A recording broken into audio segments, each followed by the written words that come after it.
reached the 2 o'clock hour. We're going to, my bad. Good evening, afternoon, everybody. We've reached the 2 o'clock hour. We were called to order this meeting of the statewide substance use response working group for April 8th, 2026 at 2 p.m. Ms. Duarte, would you please call the roll? Yes, sir. Rob Banghart, Dave Briggs, Chelsea Cheatham, Noelle Shonay, present. Stephanie Cook, Assemblymember Edgeworth, present. Attorney General Ford, Here. Assemblymember Goulding, Peter Handy, Present. Nicole Hicks, Here. Dr. Shayla Holmes, Present. Jessica Johnson, Present. Stacy Lance, Present. Giuseppe Mendel, Here. Kyra Morgan,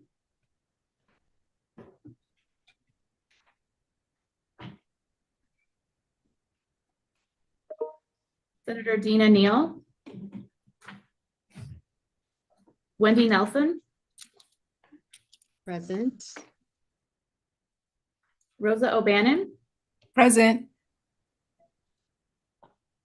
Dr. Jose Maria Partida Corona, Present. Christine Payson, Bud Shaw, Here. Steve Shell, Here. Senator Jeff Stone. We do have a quorum with 14 members present. I can go back through and recall anybody that was not present to see if they've joined. I think I do see some. Go that have ahead and do joined. that. Okay. Dave Briggs, Chelsea Cheatham, Present. Stephanie Cook. She let us know she wouldn't be attending. So, Assemblymember Goulding, Here. Kyra Morgan, Senator Dina Neal, Christine Payson,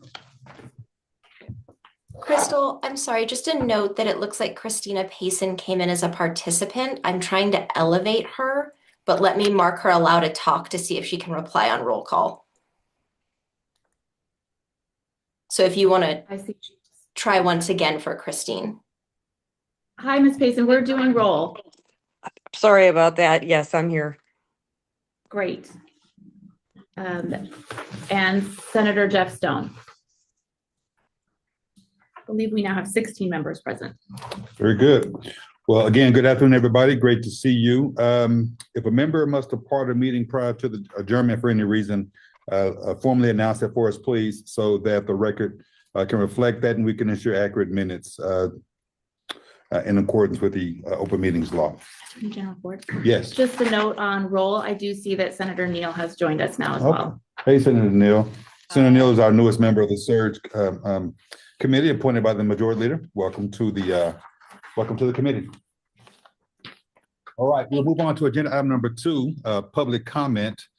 Members, public comment is going to be received in person at either of the locations listed here. It shall be limited to 3 minutes per person. No action will be taken on any matter raised under this item on the agenda until the matter itself has been specifically included on an agenda item as an item upon which action is to be taken. Written comments can also be mailed to kdocena@socialent.com. These comments and questions will be noted in a separate document and posted with meeting materials. Members in the public joining by phone are not able to view information shared in the chat, so please do not use the chat for any items other than technical support, as this becomes part of the public record. The meeting chat functionality is limited to inquiries regarding technical difficulties or to indicate an interest in offering public comment. Exercise caution with links which may appear in any meeting chat as they could be malicious. With that, do we have anyone here in Vegas for public comment? Mr. Mandel. Giuseppe Mandel, Home Recovery Services. I just want to thank everybody for coming here. And you have hospital CEOs, doctors, Attorney General, very busy people. I'm just a small member of the public. So just want to thank everybody for being part of this true civil service, especially the AG. He's in the middle of running the campaign as well as running the state, and he's here to try to better the community. So just wanted to publicly say that the public does support. And thank you guys. Thanks, Giuseppe. Anyone else here for public comment in Vegas? How about up in Carson? Anyone for public comment there? No. Okay. Anyone on the screen for public comment?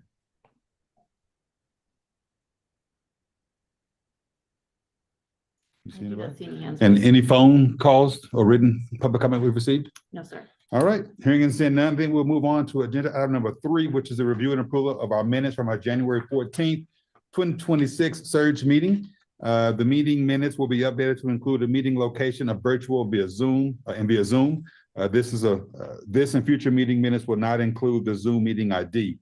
To maintain the public record, please state your name and the specific motion that you are making. With that, we have distributed these minutes. Are there any corrections to the minutes? Attorney General Ford, Crystal Duarte for the record. I would just note that one version was sent out noting a Zoom meeting ID that was incorrect. So we have changed that. It now just lists the 2 public meeting locations, physical locations that is, and the Zoom that it also occurred on Zoom. So that change has already been made. Okay. There was a version that was circulated without that change, but I think today we'd be asking that the version with that change be approved along with any other edits. Okay, I will entertain such a motion. But so I have a motion from Bud. Do I have a second? Giuseppe Mandel, second. Giuseppe is second. It's been moved and probably seconded that we accept those minutes as amended. Any discussion? You can see none. All in favor, say aye. Aye. Aye. And your opposed, say nay. Motion carries. Thanks so much. Moving on to agenda item number 4, a status update from the Fund for Resilient Nevada. This is for information and discussion. We've allocated 15 minutes for this. Don Yohe, Clinical Program Manager at the Nevada Department of Human Services, will present to us on the Fund for Resilient Nevada. Ms. Yohe? Attorney General Ford, sorry, Ms. Yohe, before she starts, our member Kyra Morgan has joined and also has her hand raised. So. Oh, okay. Well, welcome, Ms. Morgan. And you have a question, Ms. Morgan? Thank you. No, I just thought you wanted me to raise my hand and indicate that I had joined. Sorry for being a couple minutes late. Oh, right on. Thanks. Welcome to the meeting. Okay, Ms. Yohe. All right. Thank you, Chair and members of the committee. Just sharing my screen really quickly. My name is Dawn Yohe. I'm a clinical program planner with the Department of Human Services, Fund for Resilient Nevada, here in the Director's Office. This report to the SURG is to fulfill annual requirements for our NRS 458490. We're going to be going over the FRN annual report, the One Nevada Signatories report to the Fund for Resilient Nevada, as well as the Fund for Resilient Nevada dashboard. Sir, if I go over, please feel free to stop me. Our 2025 Fund for Resilient Nevada report can be found on our website. It is required in NRS that we submit an annual report. The cover sheet can be found here. The layout is the introduction, the statewide funding priorities, findings, funded programs and progress reports, which are regional recommendations as well as expenditures. Our statewide goals drive all of our funding as well as our report. And so it was to ensure local programs have the capacity to implement recommendations effectively and sustainably, prevent the misuse of opioids, reduce harm related to opioid use, provide behavioral health treatment, implement recovery communities across Nevada, provide consistent opioid prevention and treatment across criminal justice and public safety systems, and ensure high quality data and accessible timely reporting. Some of the findings that we wanted to highlight for you: overdose deaths and opioid involvement continue to increase in Nevada from 2023 to 2024. Some provisional 2024 data indicates 1,253 overdose deaths statewide, representing a continued upward trend. 792 deaths involved opioids. Growth rate for synthetic opioids has slowed. Nevada high intensity drug trafficking area continues to identify fentanyl as a high threat due to widespread availability and low cost. However, deaths related to synthetic opioids, including fentanyl, only increased by 7% from 23 to 24. Opioids continue to pose a disproportionate risk for families and children involved in the child welfare system, and methamphetamines, cocaine, and heroin remain high threat substances. Our funded programs and progress reports area is organized by region. You'll see a northern area, a rural area, southern, as well as statewide. Each subsection summarizes progress towards opioid abatement goals, services reached, and measurable outcomes. Wanted to highlight a few programs for you: Living Free Health and Fitness, the University of Nevada, Las Vegas Wastewater Program, as well as Raise the Future. Living Free Health and Fitness, and this is kind of what you'll see throughout the report. They are the only facility with a behavioral health certification for excellence in Nevada for transitional recovery housing for women, children, pregnant individuals, and veterans in the mid and southern frontier regions in Nevada. The Frontier Treatment and Housing Program served 11 unique clients, delivering 735 bed days through November, and provided structured ASAM levels 2.1 and 1.0 services, including several other services. Despite frontier conditions and limited rural service availability, 100% of clients received individualized treatment plans and engaged in regular group or individual treatment. The program also demonstrated meaningful opioid abatement outcomes through 4 successful completions and 64% of participants stepping down to lower levels of care, with multiple clients successfully reunifying with children or transitioning into independent living. Our UNLV wastewater program is a partnership between Southern Nevada Water Authority, the Southern Nevada Health District, UNLV Center for Water Intelligence and Community Health, and the University of Nevada, Reno. They have built an integrated wastewater monitoring program to detect opioids and other high-risk substances among youth and transitional aged youth on college campuses. In Southern Nevada, in 2025, they completed a pilot study manuscript, which is linked here, and you guys will get this presentation. The publication includes the study of high-risk substances on university campuses in Southern Nevada, including important lessons learned for future campus-based wastewater monitoring. Detections of opioids and related metabolites and other high-risk substances in campus wastewater illustrate how campus-based wastewater monitoring can capture substance presence and use that may help inform future public health activities. Other upstream monitoring assessments of individual residence halls revealed consistent detection of methadone as well as their metabolite in specific dorms throughout the fall semester. We do have a figure on page 12 we will get to. And then cocaine and related metabolites were also elevated in the same housing. These findings are now informing new interventions and strategies with student health services, including targeted harm reduction programming, pain management education, naloxone availability, as well as counseling.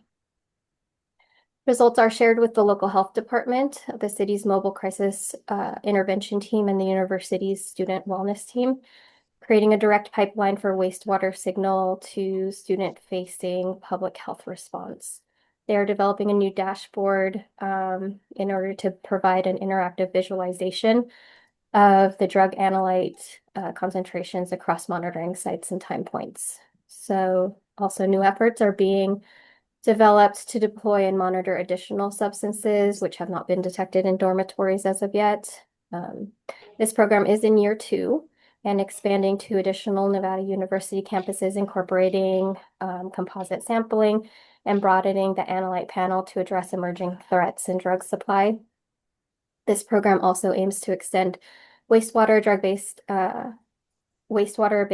drug monitoring to all high school high schools across Nevada, positioning the state among national leaders in campus-based surveillance for youth substance use prevention. This is kind of an example of the drug analytes from April 2026 that we received. And then another program we just wanted to highlight real quick is Raise the Future. They have advanced statewide opioid abatement efforts by strengthening permanency outcomes for youth in foster care.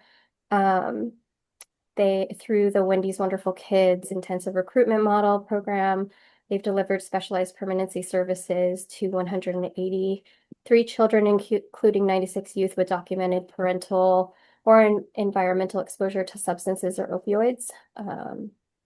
9 Youth Connections advocates exceeded annual performance expectations by securing 45 permanency matches and achieving 27 finalized adoptions, and then some recruitment information.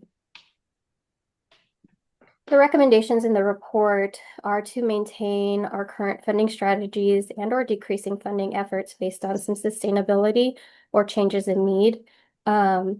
We are going to be completing program evaluations within the next few years to make sure everything is spent appropriately and the funding is going where it needs to go. This year, our needs assessment and statewide plan is due to be revised. And so we are working on that right now. And then we are still identifying priorities with the ACRN, which is our advisory committee, as well as other partners for future funding. The final thing you'll see in the report is expenditures. These tables document revenue and expenditures for the FRN for the state fiscal years 23 through 25. Any questions on that piece? Or do you want me to continue? Thank you. Let's take questions. Are there any questions to this point? None here locally. Do we have any on the screen? Any questions? Or in Carson? Do you see any hands come up? Hi, this is Kyra with Division of Child and Family Services. Can you guys hear me? Yes, ma'am. Go ahead. I'm just curious, Dawn, when you're looking at the wastewater surveillance, if you are able to compare that to like a benchmark, or like when they're looking at university housing versus the community, or is the level of fentanyl in wastewater at the university higher than what you're seeing in the general community setting, or was it just detected at the same level or lower levels? I'm just curious if that's indicative of higher use on campus than elsewhere. I'm not sure. I'll have to get back to you. Kyra, do you want to send me an email with your questions, and then we will get that answer for you guys? Sure, thank you. Yeah. Any other questions you see? Hands up. So I have a question. No Welsh here in Carson City. Yeah, go ahead. Just looking at that overdose data, I'm curious as to that delay. Being relatively new to this committee, is it normal to just have preliminary data back a year and a half, trying to project how programs and funding can be established going forward with data that's not finalized? Yeah, this is Danyoi for the record. I'll need to, so yes, it is customary. I mean, Kyra probably can answer this question a little bit better than I can. I'll punt it over to her. Yeah, I can jump in. So if we're just looking at the mortality data that is kept in the state from vital records, we usually can report about 6 months later, because it takes that long for autopsy results and things like that. If we're looking at overdoses in the context of hospitalizations, those are even quicker. So we can look at those at like a 3-month delay if it's a non-fatal overdose. I think the data set that Dawn was speaking to is a data set that we report up to the Centers for Disease Control and Prevention, and then they do a whole data quality initiative on that to reconcile, I think, with the medical examiners directly, and there's a whole process. And so I think the data that comes out of that specific system is the longer delay that you're referencing, and that one is out of the control of the state. Thank you. Great. Thanks. Great question. Do we have any other? I have a comment. Yeah, go ahead. Terry Kearns for the record. I just wanted to highlight that the program that Ms. Yohe highlighted with the wastewater was a recommendation, I believe, from the 2024 SURG annual report. Good job. That's great. That's great. Great. Okay, Uh-huh. are we ready to move Okay. on? Yes, ma'am. Go ahead. Okay. Tanyoi, for the record, this next section in this presentation talks about the One Nevada signatories and their report to the state about how they're using the monies directly from the Attorney General's office. I'm not going to go through all of them in detail because I think we would be here a really long time, but you guys will get this report. So everything that you'll see in these sections, again, we tried to organize them by region and then which counties and cities are within that region. So you'll see here Carson City, you'll have a category, which is prevention, a targeted population, total expenditures for 2025, as well as a project name, kind of that was the goal. And not everybody submitted exactly like this, so we're still cleaning it up. But we tried to give you as much as we could. So Carson City, as you can see, they're doing a lot of prevention work. They're doing a lot of work with treatment as well as justice involved adults and youth. Central Lyon opted to roll their dollars over into the next calendar year. So this year they didn't spend anything because they wanted to save their dollars to figure out and do an assessment of their current inventory to see what would be most beneficial to use their dollars on next year. We have Churchill County doing some campaigns in harm reduction, youth criminal justice projects. Lyon County reported some of their use was for harm reduction, capacity building, data, and prevention. Story County, they are working on a Shelby project for individuals involved with the juvenile or with the justice system or at risk of being involved with the justice system. Southern City of Boulder, they have completed a campaign as well as some drug court programming. Nye County reported allocations for data, prevention, recovery communities, capacity building, infrastructure development, and harm reduction. In the rural counties, City of Ely, White Pine Youth Center for Prevention, City of Mesquite reported use for counseling. Elko County Drug Testing Laboratory for criminal justice involved individuals. Eureka County reported 0 expenditures this year. Humboldt County has some dollars going towards treatment, prevention campaigns, harm reduction, prevention, and treatment. Lander is supporting people in treatment. Lincoln, prevention. Pershing County reported adult drug testing, as well as prevention activities. White Pine County, capital projects for drug court safe houses. And then Washoe County, City of Reno, some data, first responders, prevention and training. The City of Sparks has their money going towards harm reduction and first responders.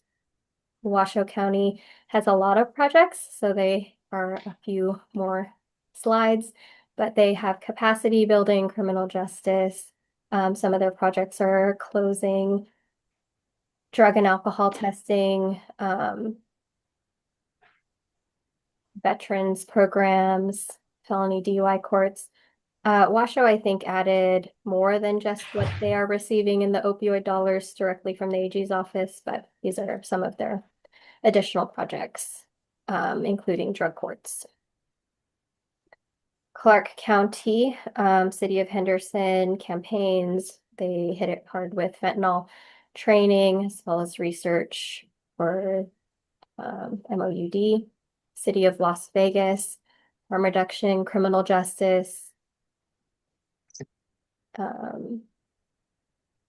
The crisis response team, City of North Las Vegas. This is actually dollars specific from the FRN.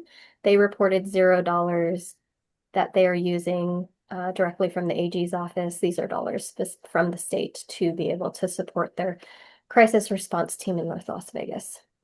And then Clark County, we have some dollars going to criminal justice, medication assisted treatment programming, the capital projects as well as building capacity building and infrastructure development for an opioid treatment center. Finally, we have our dashboard. I think this is what everybody wanted to get into, but before we get into this, I'll take any questions. I don't know if I can answer them, and I don't want to answer them on behalf of the counties or cities, but happy to take any questions. Go ahead. Senator Neal had her hand up. Senator Neal, go ahead. Thank you, Chair. So I don't know if this is on the dashboard or you're going to share this, but do you get data that represents the actual impact of the dollars? Like what changed because they received it? We do request that on our yearly report. So we request from the counties, what if you spent any dollars, what is the outcome of the service? I have not put that on here, but I do have some of that information. Yes, not all of it, but some. Well, if you could share what you Sure. do have, I would appreciate it. Sure. Yes, Thank I can you. give that to you. Thanks, Senator Neal. Any other questions? Okay, go ahead, Jim. Yeah, hi, Jessica Johnson Yes. for the record. Thank you for a wonderful presentation, Dawn. I was wondering on some of your slides that had administrative and then expenditures, and can you clarify the difference between those two numbers? I'm sorry if I missed it. Oh, it's okay. All of the dollars from any of the recoveries come with an 8% administrative cap, or it depends on the bankruptcy or the court order or the settlement. And so for the most part, FRN ourselves, we cap everything at 5% because we don't want to go over a 5% administrative cap. It's kind of like an indirect, and the actual expenditure is what they spent on the program, and then the administrative is that like 5% cap. Okay, thank you for clarifying that. You're welcome. Any other questions? We are coming up, we have actually exceeded our time allotted for this, but want you to finish the presentation, but do you have any other questions before I do that? No, sir. Okay, go ahead, Don, let's finish up. Okay, let me see if I can share just the dashboard. Yeah, I apologize for going over. Oh, that's okay. It's been a great conversation and discussion. Great presentation. All right, so this is a work in progress, but this is our Fund for Resilient Nevada dashboard. On the first page, you'll have this overview of the Fund for Resilient Nevada, the One Nevada agreement. We have some of our annual reporting in here, how to use the funds, allowable uses, etc. On page 2, I think this is the page that everybody is probably most interested in. We have the Nevada total opioid recoveries. And over here, you can select an estimation amount. So you can say in 2022, I want to see how much recoveries we received, total cost, attorney's fees, common benefit fund, etc. If you want to see several years in a row, you can hold the control button and click several of the years. If it's just blank, you're going to get the total amount. Down below the year, estimated year, you'll have the select a recovery. So these are all the different types of recoveries that have come in and or are planning to come in and be paid. So you can again select, hey, American Drug Stores received something in 2022. What was that? How much? So feel free to peruse this at your leisure. We are still updating it. But then this goes into the FRN statewide recoveries information. We do have a specific slide just for the state, which receives 43%. And then we have our One Nevada signatories that are broken up by the counties as well as the cities. So you can go in here and say, how much did Ely get? How much did Henderson get in 2026, et cetera.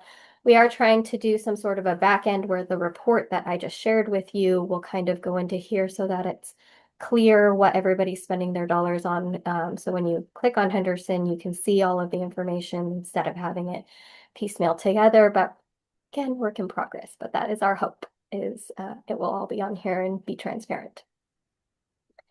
For the FRN, we do have our goals attached to this. And so you can click on 2026.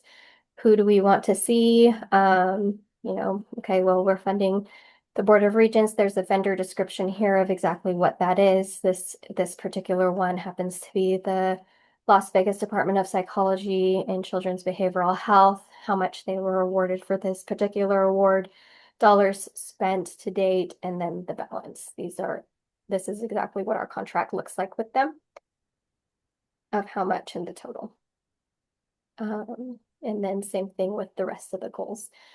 So I won't go through every single one, but you can just go in here and look, and we're trying to make it a little bit more robust where, that reporting is kind of here on the back end where, yes, we will still submit an annual report, but you can see what the dollars are going to specifically and having those outcome measures on here as well. Any questions?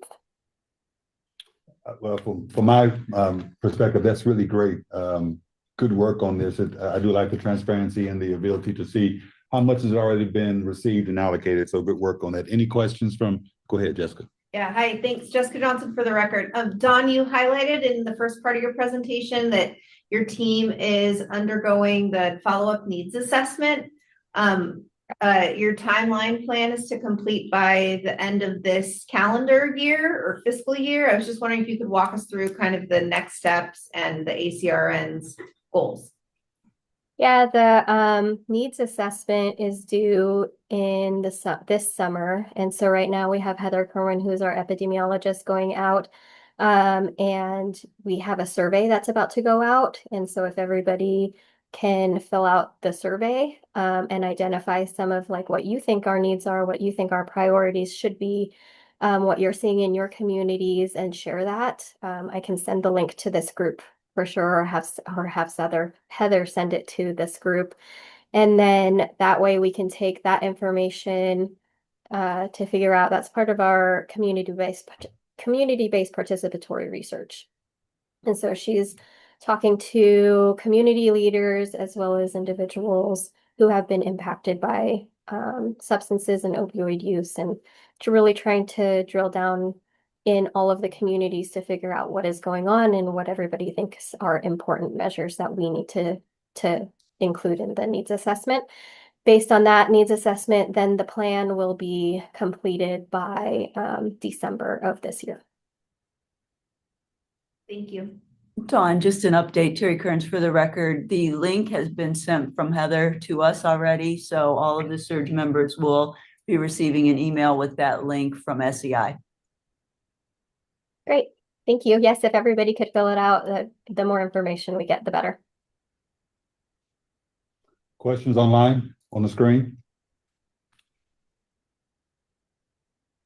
This is Crystal Duarte for the record. I don't see questions. There's still, of course, time if anybody wants to come off mute, but I wanted to make a note that our member Dave Briggs joined the meeting at around 2:13. Okay, great. And I also wanted to note that these slides will be made available to the public on the SURG website with the other materials. As Dawn noted, there were updates being made, so we opted not to post them in advance, but those will be available. Okay, perfect. Okay. I have a question here in Carson, if I may. Go ahead. Yes, I'm sorry. That's okay. Noel Schneider in Carson. Just kind of, I love this dashboard and the interactiveness of it. It's really cool. Looking at a lot of these different goals in our current fiscal year of 2026, I'm kind of noticing of a trend of a significant budget, but very few dollars spent, and we're almost 6 months into this fiscal year. Do you have any feeling on the capacity or how, what kind of state support's given out, or anything around why we have such a low spend down so far? This is Dawn for the record. Some of our contracts were executed a little bit late, and so that might be impacting some of the spend down. We have updated it as much as we possibly can, but some of our providers haven't necessarily turned in their billing yet, and so that's impacting it. And then a couple of the bigger, the larger amount awards haven't been executed yet. And so that will also impact the spend down.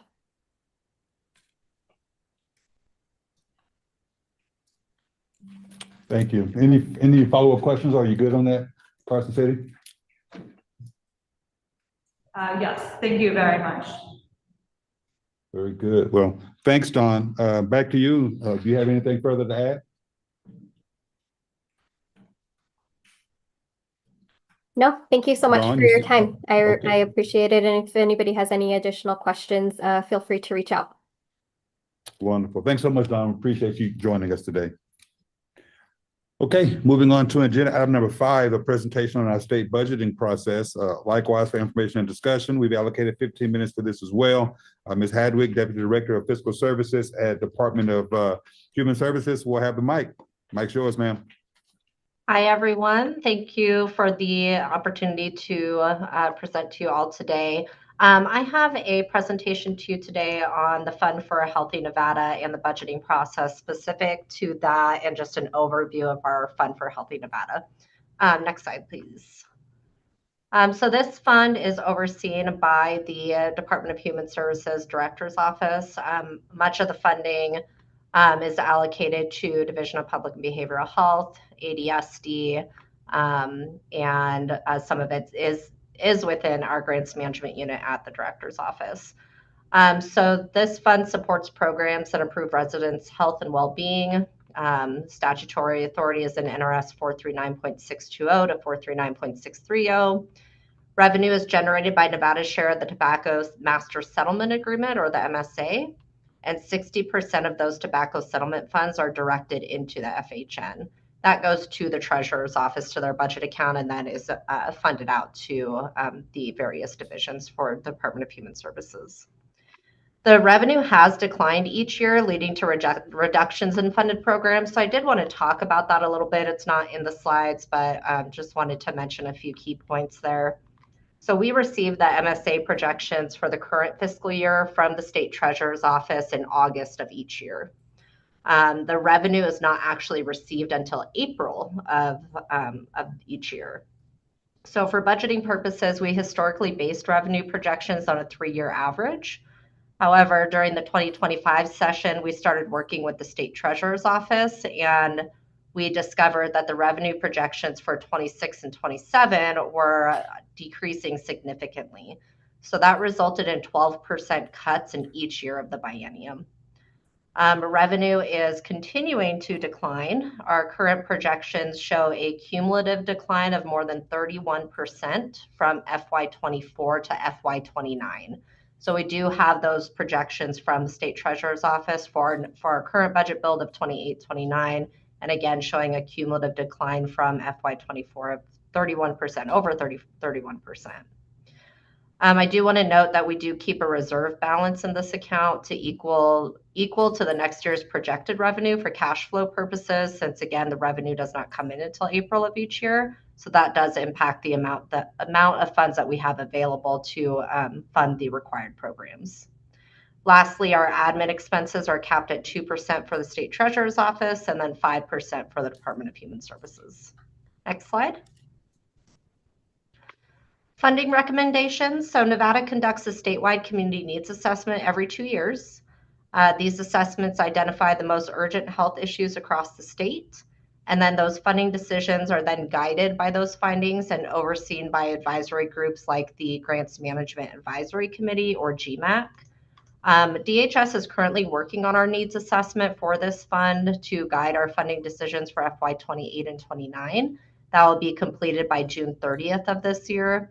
Once that's completed, then we will develop a plan to determine the percentage of available money in the Fund for Healthy Nevada, how much can be allocated out to the purposes in NRS 439.630, paragraph C through H.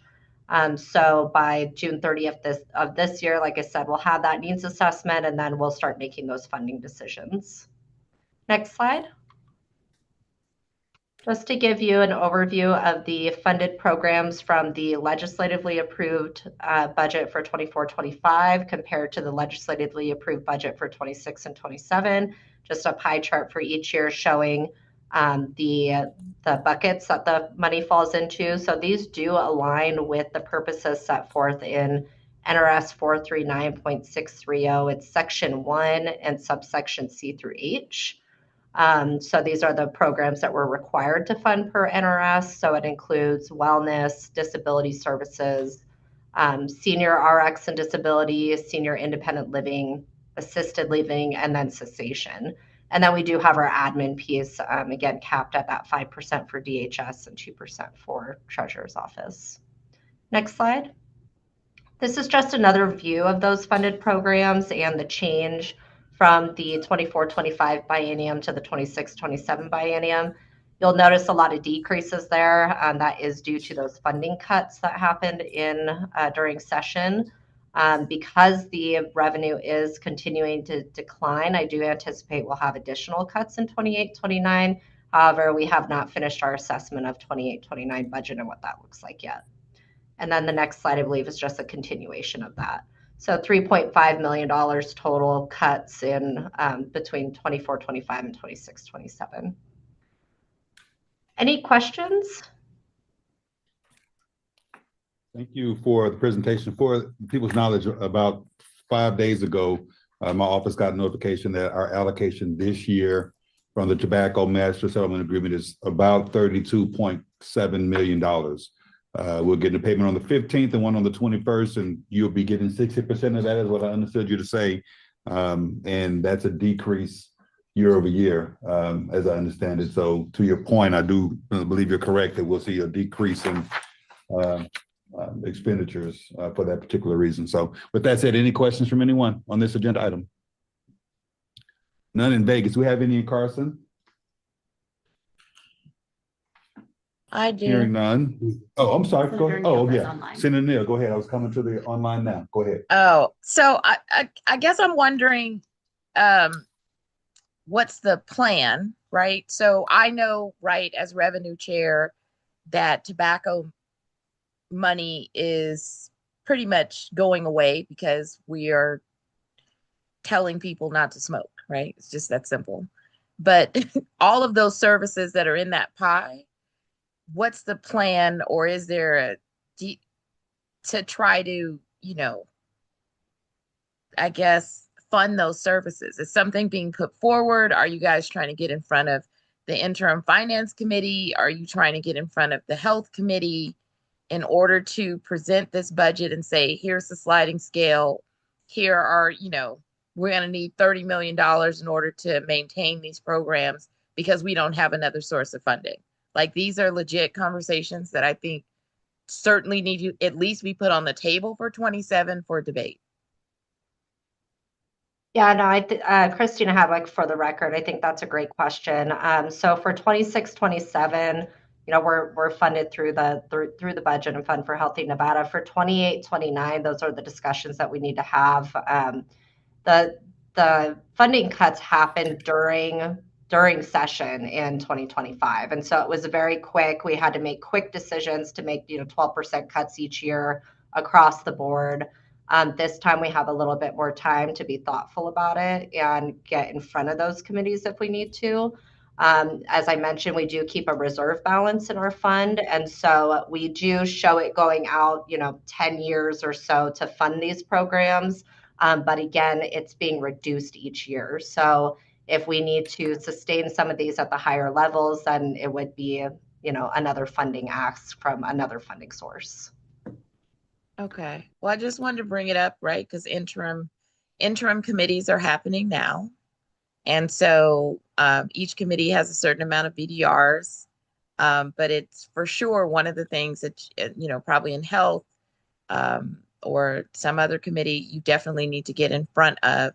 And I think, just either, asking the chair to get in front of the IFC agenda.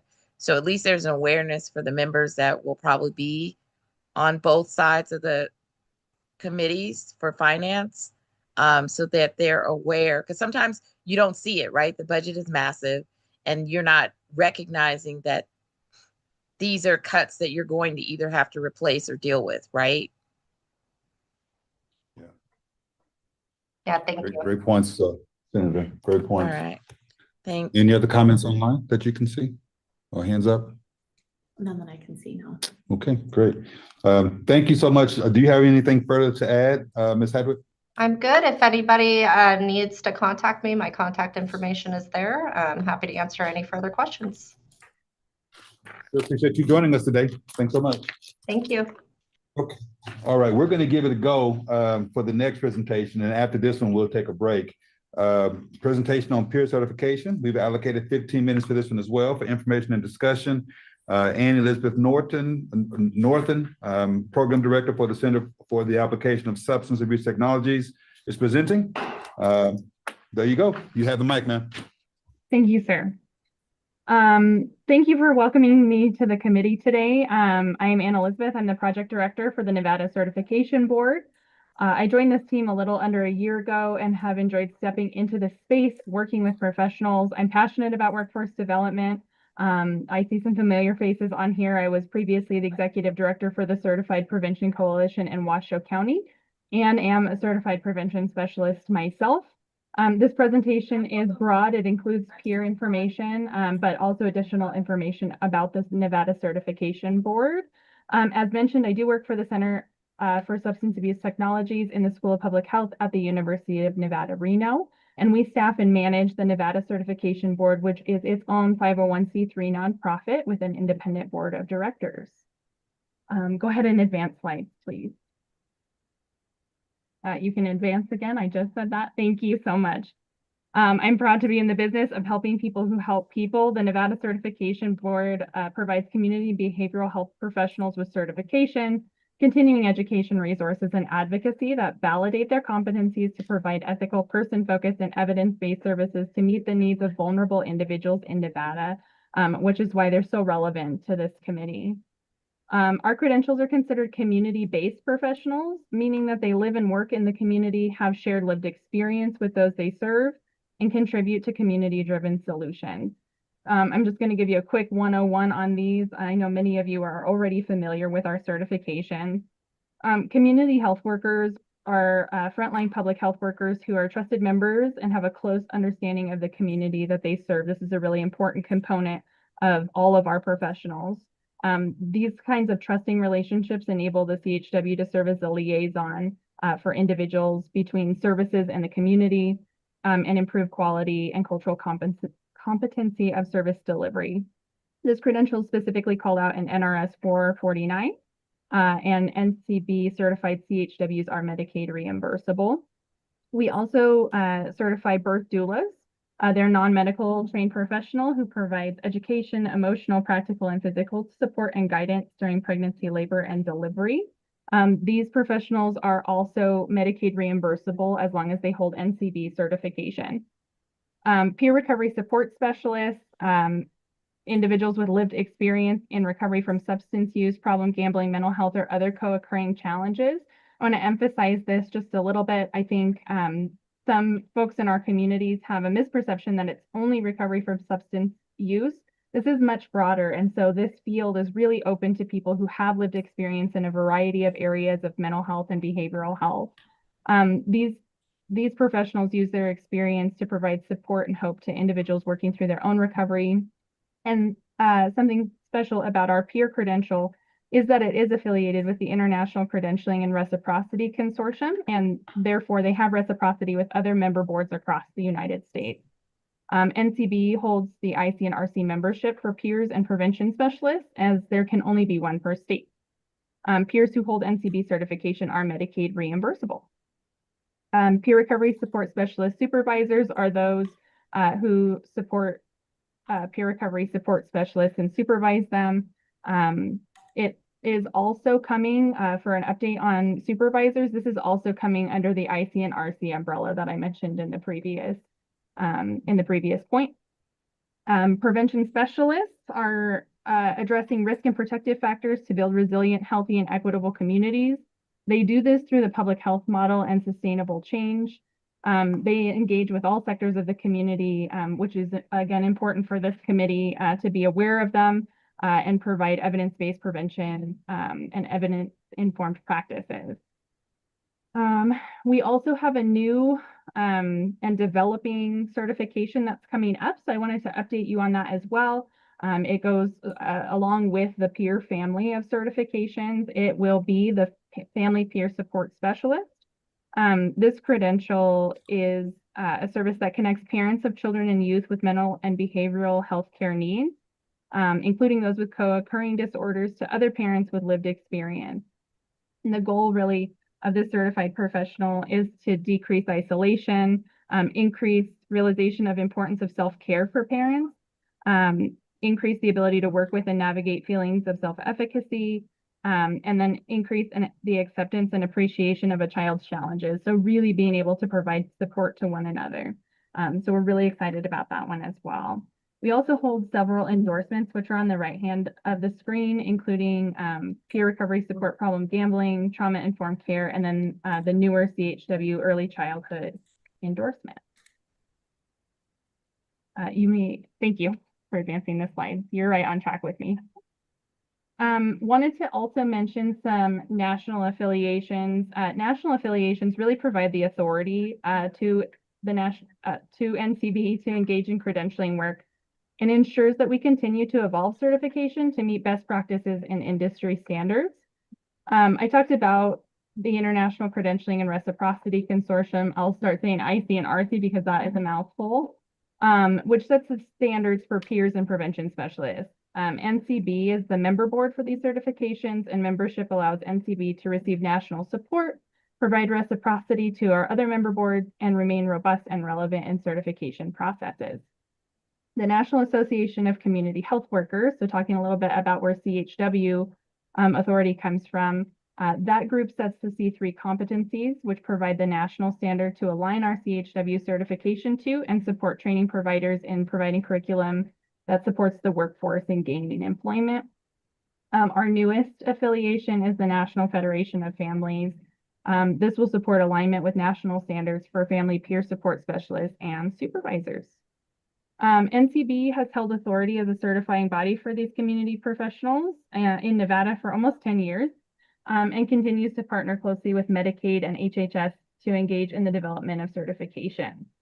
As you saw earlier, something of note as we move into the recommendations, some of our certifications are called out directly in NRS. And so let peer and prevention are in 433, for example, and some are specifically called out in Medicaid policies. Thank you. In regard to special populations, this was something that was asked for specifically in the template for this meeting. And in taking a look at this, our certifications really work with full communities, including vulnerable populations in their various capacities, and all have a role to play in mitigating disorder and overdose outcomes. So the impact we make on your target populations is twofold. One, for the individual being certified, because our certificates come from a variety of lived experience. And so they are drawn directly from your target population. And secondly, for the populations that they serve. For example, community health workers encounter and support all of those target populations through clinical community-based settings, by providing support, referral, resourcing, etc. Doulas sometimes are the outliers, so I wanted to mention them as well. They address your target population of pregnant women and parents of dependent children specifically, but through this work, they're also encountering individuals who have a substance use disorder inside and outside the criminal justice system, LGBTQ+ populations, and other target populations for this community. Most notably, and in relation to the topic of this conversation, peer recovery support specialists work directly with people who inject drugs, persons who are incarcerated, persons who have committed nonviolent crimes primarily driven by substance use disorder, and other persons involved in the criminal justice or juvenile system, as well as other populations disproportionately impacted by substance use disorders. Prevention specialists also work in a variety of ways. They're on that umbrella public health side of things, often working with pregnant women, parents of dependent children, and all of the other groups as they do public health work. Wanted to highlight for you some growth specific to all of our certifications. So we serve just over 1,000 professionals As you can see from the graph on the right hand of your screen, we've experienced tremendous growth from 2023 to 2025. Our CHW1 certification increased by 50% with 258 new certifications. So that has become a really robust workforce development opportunity. CHW2 certifications increased by 99%, and then the PRSS supervisor increased by 123%. So really, we're on track. This was an important conversation that was occurring in the PRSS space, was having enough supervisors to supervise PRSS, and we are on track to do that. That growth kind of shows how we're tracking on being able to provide supervision, appropriate supervision to our PRSS. What's working well? So much is working well in workforce development for community-based providers. NCB specifically engages in strong collaboration efforts and stakeholder engagement. Aligning certification with national standards and best practices allows NCB to be timely and remain relevant to the fields that we serve. We're consistently watching for new national trends and things coming out regarding certification. SAMHSA just released a peer certification document, and we've been looking at that as well. It aligns well with the IC and RC certification as we would expect from a national certifying body.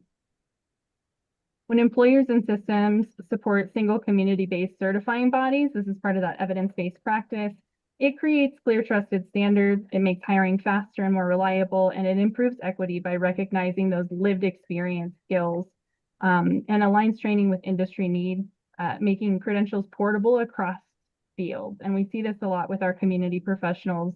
Some people are working at a treatment center, others are working at a nonprofit or community-based organization, and so those credentials are really portable.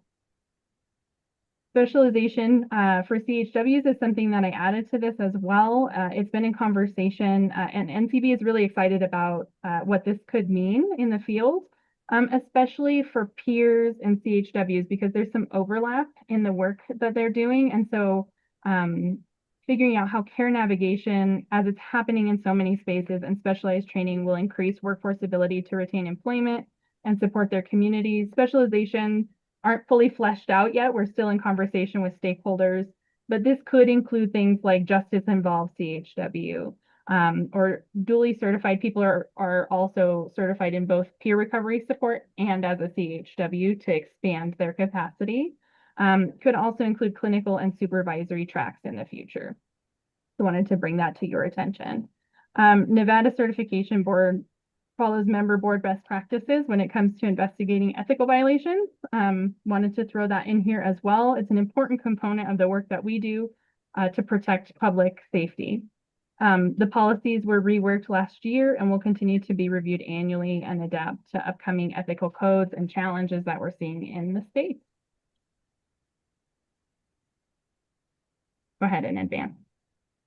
Thank you. Some gaps. Just to mention, ICNRC is really strong for our peers and prevention specialists. We are affiliated with that National CHW Association, but there's no national credentialing model like we see with ICNRC. And so we utilize the association, but something exciting or on the horizon for all of us to be aware of is that ICNRC is beginning to engage in conversations around certifying CHWs, which would elevate that profession and ensure that the Nevada Certification Board, as the ICNRC member board, continues to serve this field with evidence-based practice and credentialing and continues to be responsive. Similar issue with model for doulas. There's no national credentialing model for doulas. There's some best practice, best evidence, foundational trainings, which we utilize, and we work with those as well as collaborate with the doula field and look at sort of those national best practices for this emerging professional credential. And it is emerging. I believe we have 42 in the state currently, so it is a small and emerging profession. We consistently review research and work with them on best practices. One of the other gaps that's come up for us in conversation with our stakeholders and in doing some surveys in preparation for strategic planning is employer education.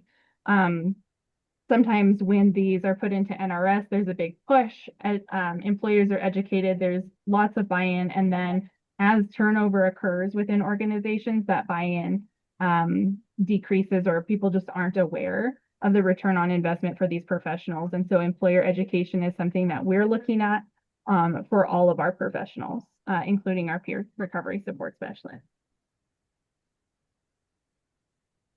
Okay, hopping into recommendations. I have some recommendations that are specific to credentialing that would be useful to look at in regard to opioid abatement, which, as I suggested earlier, is all of our credentials touch that at some juncture.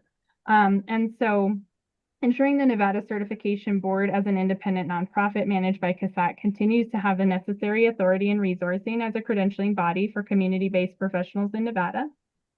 This continuity will uplift and enhance certified professions under our purview, respond to community need, and protect public safety.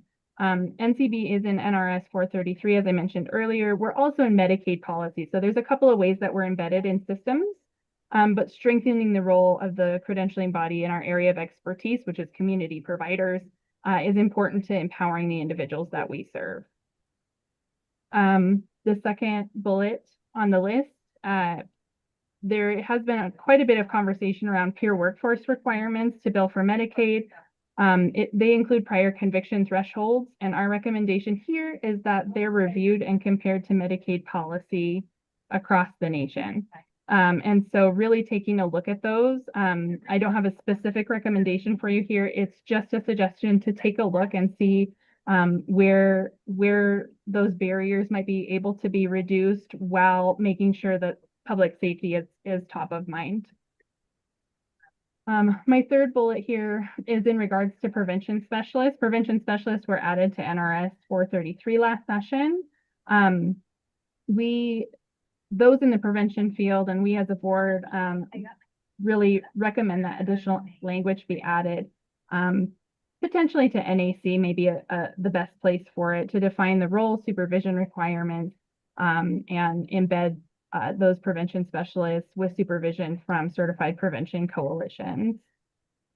Pay parity has been a consistent conversation across our credentials to ensure that organizations can provide pay commensurate with the value of the certification to their practice. And this applies specifically to our Medicaid reimbursable certifications, including our peer recovery support and our CHWs and our doulas. Looking at the doula profession as well, there are other credentialing opportunities for doulas and opportunities to really build that workforce that may be beneficial to communities and might be considered. Specifically for this committee, there might be opportunities for doulas specializing in substance use disorder to be an asset for some of your target populations. Right. There's some of those references to those national organizations. And that's all I have for you. I'm happy to take any questions. Wonderful presentation. Thank you so very much. Let's open it up for questions. Do I have any here down in Vegas? All right, great. Giuseppe, and then we'll go with Jessica, and then we'll move up to Carson. Mr. Mandel, before you, do you mind just speaking loudly so we can pick it up over here? Sure. Giuseppe Mandel, for the record. A quick question for you on the employer education. And first off, thank you for all the work in the PRSS certifications. I mean, that's what got my start several years ago. And I mean, I guess I'm a walking example of it, of how far you can go just from pure RSS. So thank you for that. I think the certifications are important. And the question on the employer education and the gaps, is there any talk about to be able to incentivize employers to maybe get the educations? I know like a lot of times when I did some work with the recovery friendly workplace, I mean, a lot of your big time employers, whatever in the town that probably utilize the education is to get a busy CEO or something, or somebody like Mr. Shaw, it would be like, well, how is it going to benefit us? So is there any talks of any type of incentivization for, say, hospitals, employers, different things like that to get them more on board? Yeah, that's a great question. I think that that's been in conversation for a long time. Some of our certifications, including peers, have been traditionally paid for via grant funds. And so as federal things change and as state things change, figuring out how to incentivize and how to ensure that there's funding available for those positions within Medicaid reimbursement and external to Medicaid reimbursement is really important. There are a lot of opportunities for non-traditional placement within community-based organizations, so not with billing capacity currently. And so there's conversation around that as well, but I think that that's certainly something to continue to discuss. Thanks, Giuseppe. Anything follow up? You good? No, that's good. Thank you. Great. Jessica? Yeah, thank you. Jessica Johnson for the record. And Elizabeth, excellent presentation. Thank you for your time and coming today. I as Giuseppe mentioned, PRSS, I'm proud to be one of the first 10 people to have a certified prevention specialist credential in the state. So just kudos to the work that you do to really elevate this. As you know, these have been priorities for the SURG in many years, many of the recommendations. I was particularly excited to hear this and interested in your third bullet point around the recommendations around prevention specialists. So I'm hopeful either today or maybe I can connect with you offline as an SME to help us better understand what gap you're seeing in this recommendation with NAC or NRS related to prevention specialists. That might be something the subcommittee could take on as an opportunity to close a gap. So that's kind of my first comment, I guess you could say. And then secondarily, I'd be interested in learning more about the peer workforce requirements and where you see some of those barriers to access, and if there's an opportunity for either prevention or treatment recovery or response to help address that gap. I think that could be really important. Great. Thank you for the feedback, Jessica. I'm happy to connect anytime about NAC, NRS around prevention. I am also in the process of learning these are topics that have come up in conversation with people, those workforce requirements. I believe I've seen it at 5 years post-conviction, and I've seen it at 10 years post-conviction. So there's certainly some research that needs to be done, which is why it was a broad recommendation around PRSS, workforce requirements, and how those might be tailored a little bit to be more accepting or pull in more people with lived experience, because those are some barriers. But happy to discuss offline or as part of subcommittees. Great. Anything further? Yes, sir. Go ahead, Doc. Bud Shaw, for the record. And Elizabeth, this is really important work, and thank you for that.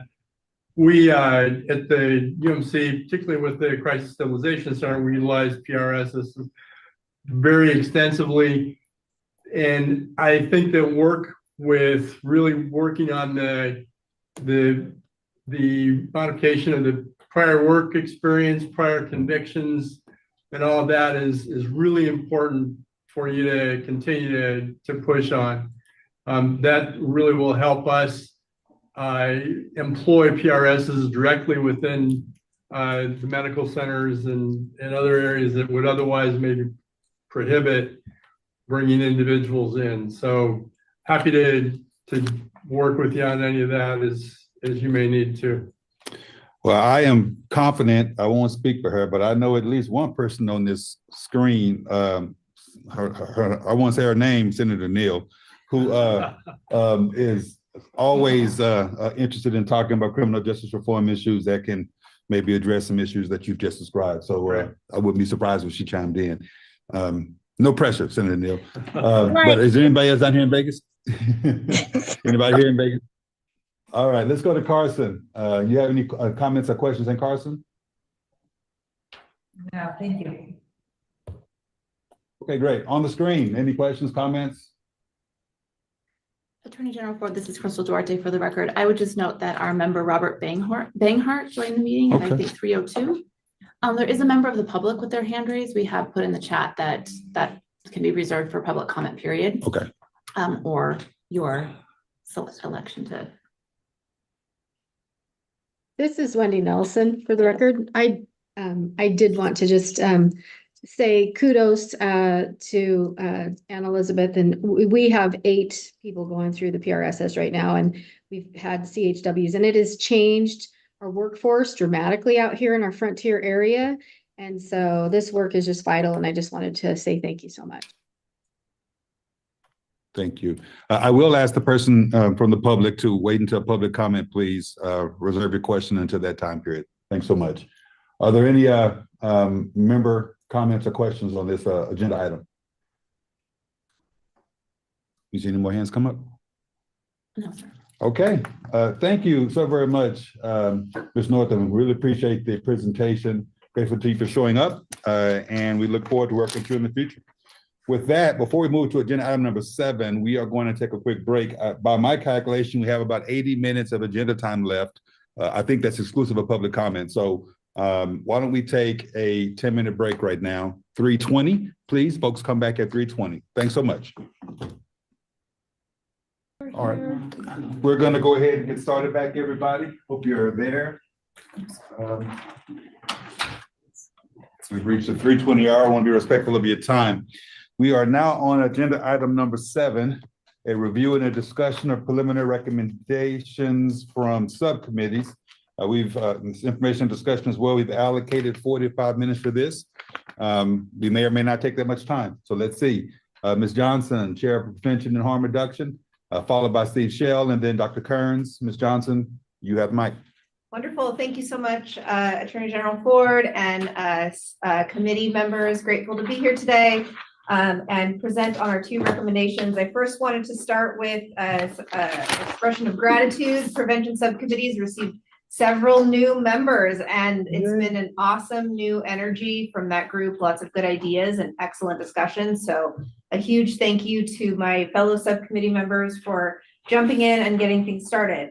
We have 2 recommendations to share with you all today for really thoughts and feedback. And then in the handout that the wonderful SEI team has compiled for us together, we have several that are in draft mode that we're still thinking about. So I'll present these 2, and if there aren't any questions, I may just briefly talk about high level, some of the ones that we have in draft mode. So first up on your screen here is our recommendation number 1, which is to request guidance from the Board of Pharmacy to be posted on their website and communicated to pharmacists to clarify regulations pertinent to the distribution of naloxone in hospitals, to permit low barrier naloxone distribution from emergency departments, and permit emergency departments to adopt naloxone specific standard operating procedure for public naloxone distribution that's separate from and exempt from regulatory frameworks surrounding hospital formulary medications used in patient care. The prevention subcommittees received and had a lot of great dialogue with the Board of Pharmacy folks. Our understanding is that and from hospitals who've reached out to the Board of Pharmacy for guidance on naloxone distribution, is that this isn't prohibited in any way, but there is a barrier of information that folks aren't clear. Oftentimes hospital pharmacists need clarity about sort of the role of who is managing the medication in the hospital, so to speak. So this is guidance that we think would help close that gap. I'm seeing my colleague Bud Shaw across the table nod his head. It would help close that information gap. There's recommended language that our colleagues from the Bridge program used in the state of California that's relatively standardized, that we could recommend, that was included in the background for this recommendation to the Board of Pharmacy as suggested language that could be helpful. So is that, Aaron Ford for the record, is that background information in our packet here today? I believe that it's in the complimentary packet that was submitted. If not, we can make sure the SEI team it's done. Okay, great. Available. Okay. Yes. All right. That's recommendation number 1. Why don't we see if there are any questions, comments, concerns, complaints about number 1?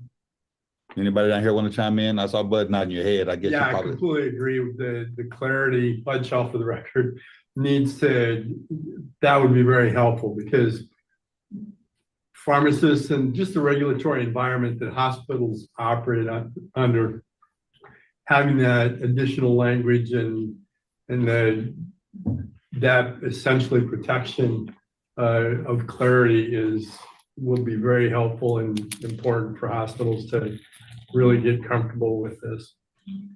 Interesting. And as far as you know, that effort has, that people have tried before to communicate and have been unsuccessful getting guidance from the pharmacy board? Jessica Johnson for the record.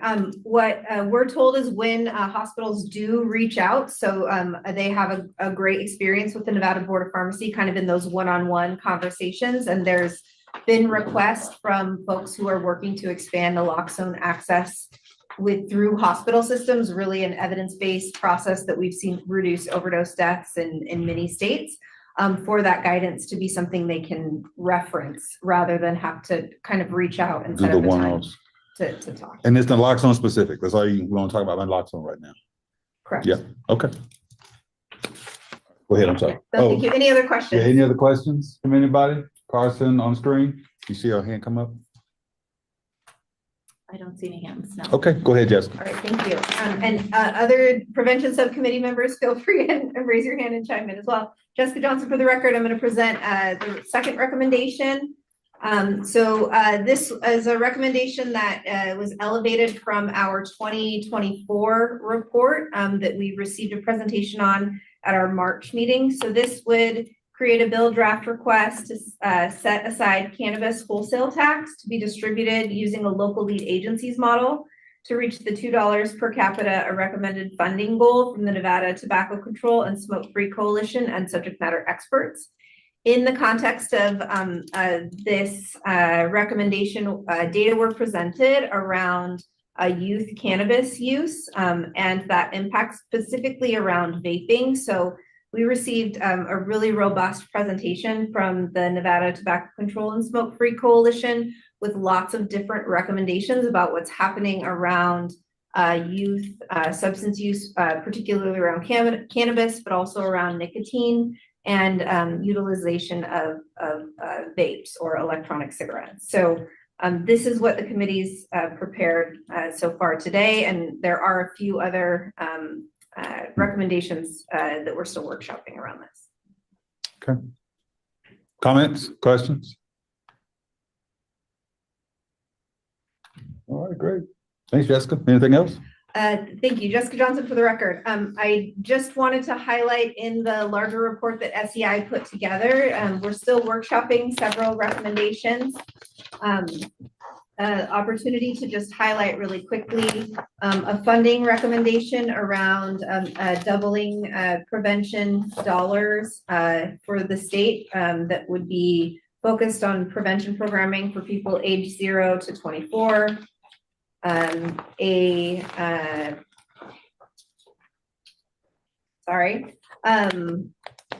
recommendation. We have a lot of great stuff in here, y'all. Yeah, you do. We're doing a lot of research. One that my subcommittee member Stacy Lance is working on between the response subcommittee and prevention subcommittee, and an elevated one recommendation related to the biannual naloxone saturation and distribution plan. Just some additional specifications based on conversations with ACRN and other groups. So just a highlight that we only have 2 today, but we have several other waiting in the wings for workshop.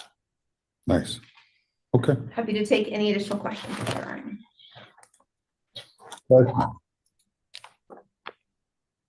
Great. Thanks, Jessica. That was Chair Ford, sorry. I'm sorry, yeah. Steve Shell has come off mute. Mr. Shell, do you have a question? Or are you getting ready for your presentation? Oh, I'm just getting ready, Chair Ford. Thank you.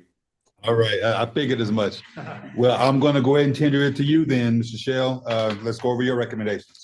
Great. Thank you, Chair Ford. Steve Shell for the record. Good afternoon, everyone. Very excited to share with you some recommendations that have come out of our subcommittee that we have been workshopping. And to echo what Jessica just said, we've had a lot of great energy come to our subcommittee with several new members. So very excited where things currently stand with our subcommittee. Lots of great engagement and ideas have been brought forward. And also to echo what Jessica said, we also have several recommendations that we are also starting to workshop for the next report cycle, and I can give you a quick overview of those at the end. But starting with our first recommendation, this was submitted by Chelsea Cheatham last year, and is now co-sponsored by Stephanie Cook, since Chelsea has moved on to the Prevention and Harm Reduction Subcommittee. But the recommendation is a retrospective assessment and prospective study would be conducted to assess the outcomes of all patients following discharge from certified withdrawal management facilities within 5 years of discharge, including trends in the patterns of step down and the use of MOUD, medications for opioid use disorder, to examine potential contributors to overdose and develop best practices for continued care after treatment. We feel strongly that we're at a critical juncture to really drill down on our data in Nevada and really understand what's contributing to our overdoses so that we can really understand that better. And hopefully that will lead to better strategic planning for our efforts. We know a lot of other states have been doing this. Connecticut's been very successful with their studies through the years, and they're one of the top states in the country as it relates to mental health and substance use. So we hope that you all will agree. Certainly open to any questions or any comments about this particular recommendation.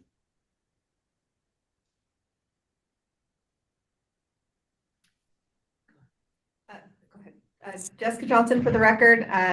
Steve, hopefully you can hear me okay. Yes, Jessica. I just had a quick question. Has your committee considered any barriers to data collection for this recommendation? We've been talking through about who needs to be involved. As you know, Jessica, yourself, with such a broad state, such a huge state, I think the data collection is going to be very critical. But I don't have any other details to share on that moment. But yes, that has been considered. Hi, Steve. This is Kyra. Oh, sorry. Go ahead. Hi, this is Kyra. I'm again with DCFS, and I just wanted to mention that the Office of Analytics with the Nevada Health Authority does do a lot of similar analyses, and sometimes even when we go out to contract with specialists for things to do these kinds of evaluations, they still go back to the Office of Analytics for a lot of the data. So I might recommend meeting with Madison Lopi as their chief biostatistician to see, kind of going into this activity, what they have available and what kind of resource they could help dedicate to that project. Okay, great idea, Kyra. Thank you so much. We'll make note of that. Thank you.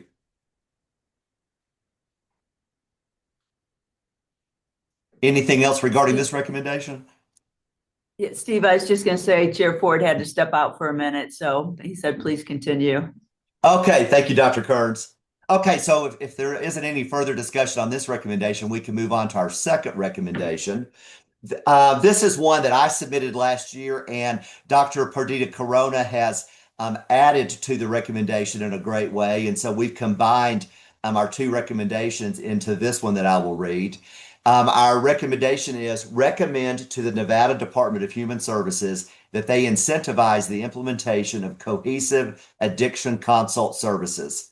Hospitals would receive department funds to hire peer recovery specialists if they meet the following specific criteria: the adoption of delineation of privileges for addiction medicine as a medical specialty, as well as established protocols for the inclusion of mid-level providers and peer recovery navigators. I know we've talked lots in previous SURG meetings about the challenges in emergency rooms around the state, but also the benefits of utilizing peer recovery support specialists. And now that we do have Medicaid reimbursing for peers, although there are some limitations around that, but we have other payers who do not reimburse for the use of peers. And so we really want to figure out a way to help hospitals stand up these types of programs. And Dr. Perdita Corona has added some great language to this that would require hospitals to follow the criteria that I just mentioned. That would really help create a more robust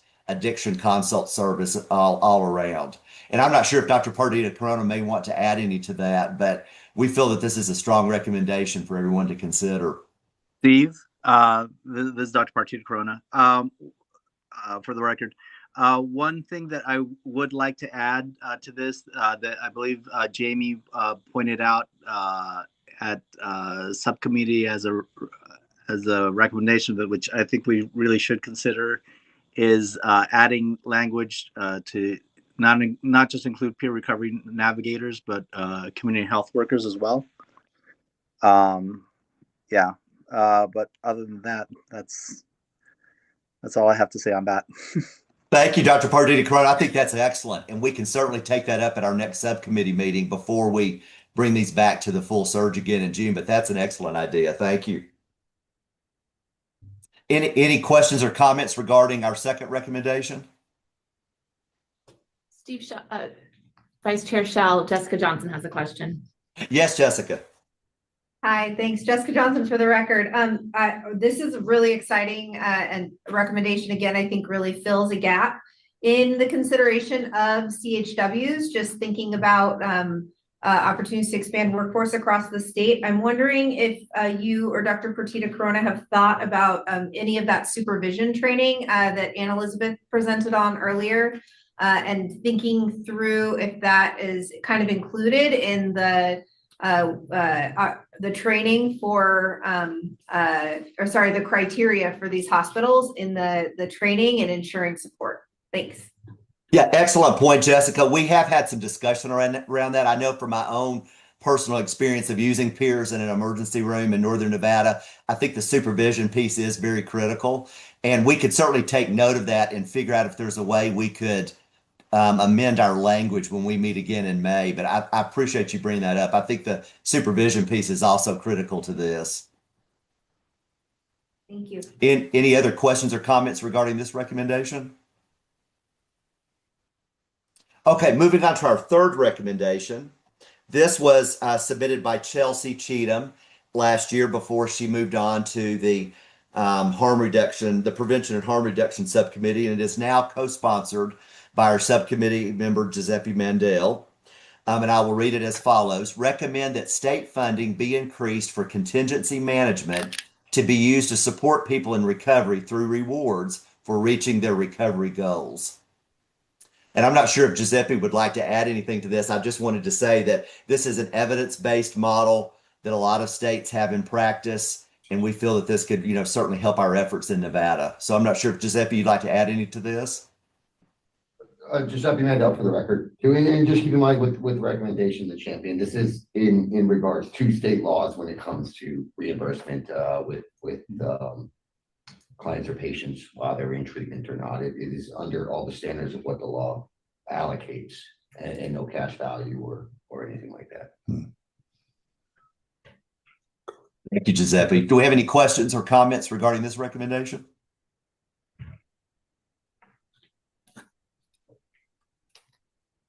Okay, hearing none, we'll move on to our fourth recommendation. We have 5 total. I don't know if I shared that at the beginning.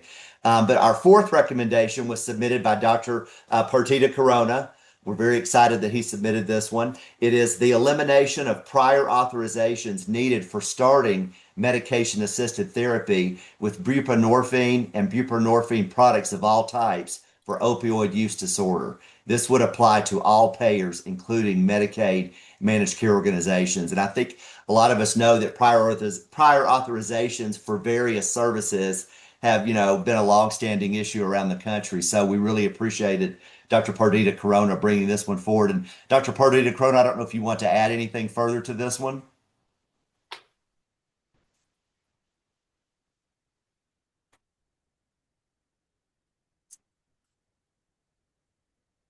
I do see we have a question from Chelsea Cheatham. Chelsea?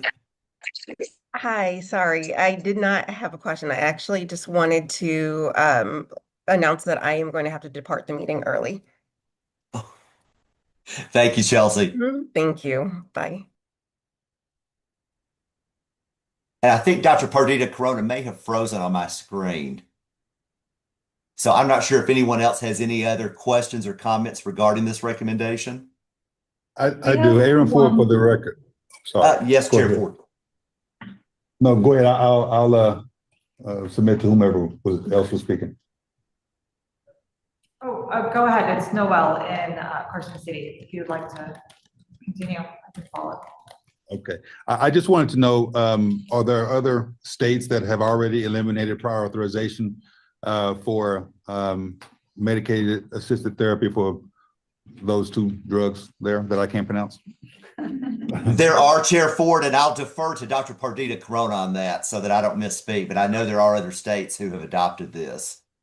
Okay. Are you available, Dr. Pardita Corona? Or maybe it's in the backup material already? I believe it is in the justification material, yes. Okay, very good. I will. And I'm sorry, I don't know off the re-review top that. of my head, but I do know that there are other states, and I appreciate you bringing that up, Chair Ford. Yeah, very good. Okay, thank you. That's all I had. Back up to Carson. Yes, Melissa Cheney here in Carson. I really appreciate the thoughtfulness and forethought behind this recommendation. Has there been any discussion around expanding this to treatment in general? I've heard some more recent instances of challenges with access to treatment under the new MCOs in Nevada with pre-authorizations. So curious if that's been part of the conversations. It has been part of the conversation in looking at all treatment settings. We know that prior authorizations create unnecessary delays, no matter what level of care that is. So that has been part of our discussion, yes. But we'll take a closer look at that when we meet again as well. Thank you.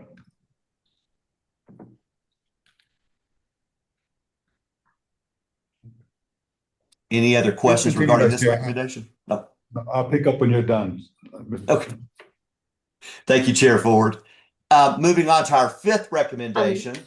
I'm sorry, Vice Chair Shell. I just wanted to note that Dr. Partita Corona has rejoined the meeting. I think he had a technical issue, but he is on in case there was a question directed to him. Yeah, sorry about that. I'm back on. Dr. Pardita Corona, we were just questioned about our fourth recommendation and whether there are other states that have adopted the same practice of eliminating prior authorizations. And I know there are. I just couldn't speak to which states, but I thought you may be able to address that. Yeah, there are a multitude. I believe California has. I'm honestly not sure of how many, but I think we're probably in the minority now at this point, okay, as far as eliminating prior authorizations. Thank you for that. That's important for us to know. So thank you, Dr. Pardita Corona.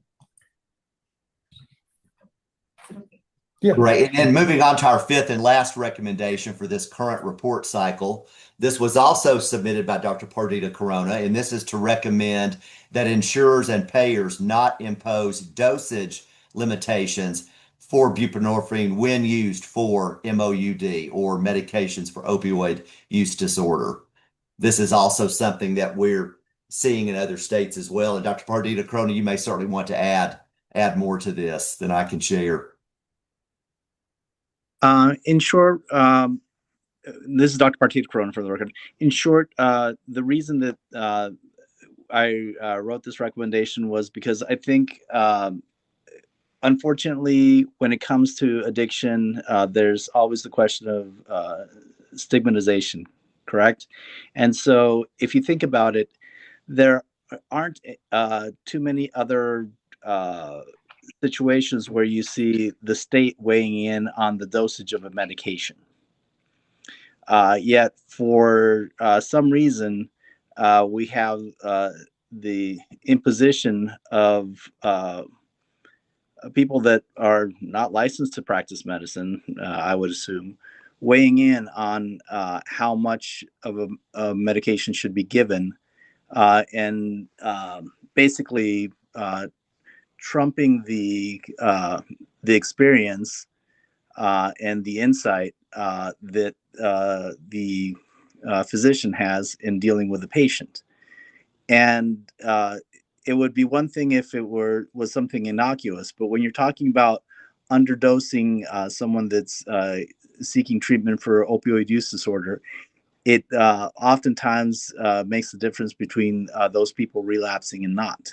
And when they relapse, they die sometimes. So it isn't a minor point. This actually has real world consequences. So what I'd like to do is just basically remove the state from basically what should be a decision made between patient and physician. And that's all.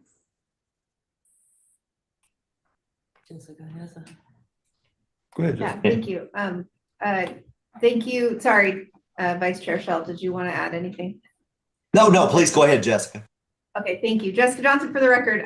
Thank you for both of these recommendations. I have a question I think that kind of pertains to number 4 and number 5.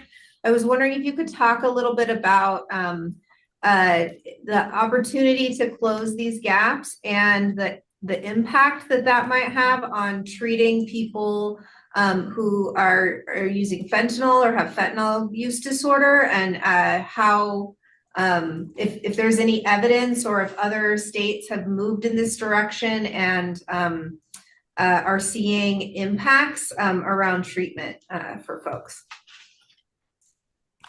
Well, I'm Dr. Partita Corona for the record. I'm glad you brought that up. Actually, before you saw the fentanyl epidemic and you just had an opioid use epidemic, on average, most patients were on anywhere between 8 milligrams and 16 milligrams of buprenorphine. But fentanyl being much stronger, you're now seeing that the lion's share of patients are ending up on 24 milligrams to maintain their sobriety. This may seem like a huge escalation, but actually it's saving lives. If you look at the number needed to treat for a positive outcome, meaning preventing relapse, it's 2. The number needed to treat is 2 for doses above 16 milligrams. It's 3 with, I believe, doses between 8 and 16 milligrams, and it's 4 below that. So you're actually better off dosing at a higher level. You have a much more likelihood of retaining these patients in their recovery. Thank you.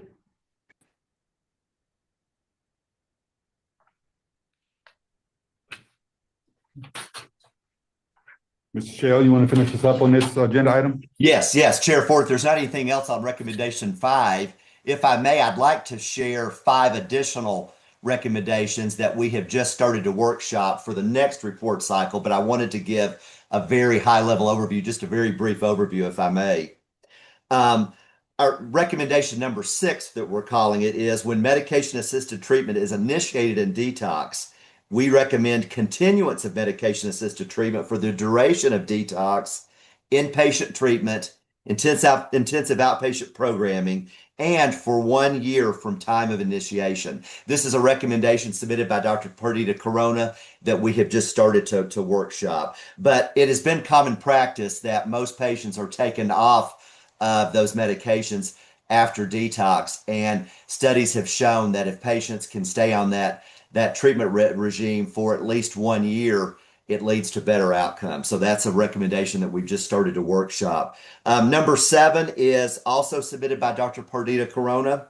It is Nevada prescription monitoring program should include methadone dosing from any substance use treatment facility, including methadone clinics, or Nevada needs to adopt a methadone central registry. So again, we are just starting to work through that one. Recommendation number 8 was also submitted by our great colleague, Dr. Perdita Corona.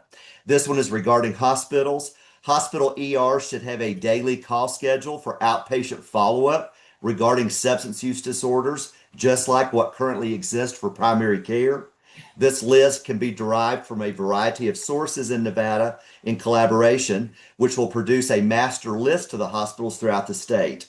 It will not be the hospital's responsibility to create the list, but only to dispense it to the appropriate patients. Recommendation number 9 was also submitted by Dr. Perdita Corona, and this is a research study should be funded and conducted to investigate the cost savings associated with early intervention for care via street medicine for the unhoused. The goal of such a study is to elucidate the viability of shared savings payment models to facilitate third-party payer support for such street medicine teams. Rather than support through grant funding, which is inherently unstable. And then our last recommendation, number 10, that we're still starting to workshop, was also submitted by Dr. Perdita Corona. And his recommendation is funding should be made available for addiction specialists to advertise outpatient ASAM criteria level 1 services in our state, particularly if those addiction specialists are board certified and trained in Nevada or both. So that's a very high level overview. We've got some great new recommendations that have just come in from Dr. Perdita Corona that we're excited to start workshopping and bring forward in a future meeting to be considered for the next report cycle. So that concludes our report, Chair Ford, unless anyone has any questions for me or anyone on our subcommittee. Thanks, Mr. Shell. Questions here? Any in Carson? How about the screen? Thank you. I don't see any questions. Great. Okay. Thank you so very much, Mr. Shell. Great. Appreciate the presentation. Great work. Thank you. And we will move on to Dr. Kearns, who will report on the response subcommittee. Terry Kearns for the record. Before I start on our recommendations, it was highlighted to me that Kyra Morgan had the question about wastewater concentrations at university campuses compared to the community concentrations. Dr. Garrity, who presented to the response subcommittee, had provided a response on that, and it will be summarized in the meeting minutes from the response subcommittee. So that will be available for everyone. Great. Now moving on to the response subcommittee recommendations, I would echo the comments of the fellow subcommittee chairs. The response has been very fortunate to have a lot of participation, but it's been revitalized by some of our new members that have recently joined. And response subcommittee comes forward. We originally had 3 recommendations, but it went to 5. And this was after consultation with subject matter experts, such as Jermaine Galloway, who's known as the Tall Cop, who's a national expert in the areas we're going to talk about for our first 3 recommendations, the crime labs, the Board of Pharmacy, and the medical examiners. It was determined that we should switch this first recommendation into 3. The first recommendation now submitted by Shayla Holmes is, as you can see, the very chemical names here, mitragynine, 7-hydroxymitragynine, and mitragynine pseudoindoxyl, also known as kratom, for those of you who probably have heard of it. The recommendation is basically that this, any of these compounds, any of the isomers, salts or isomers, the synthetic, semi-synthetic, or chemically modified derivatives and compounds containing mitragynine, 7-hydroxymitragynine, or mitragynine pseudoindoxyl as an active pharmacological ingredient, regardless of whether the substance is naturally derived, synthetically produced, or manufactured through chemical modification, be added to Schedule 1 of NAC 453.510. And we have a lot of research into this.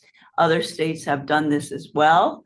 And the other 2 recommendations that you're going to see related to this, originally we wanted them to be put on Schedule 1, but we changed based on what we heard from our subject matter experts and advice.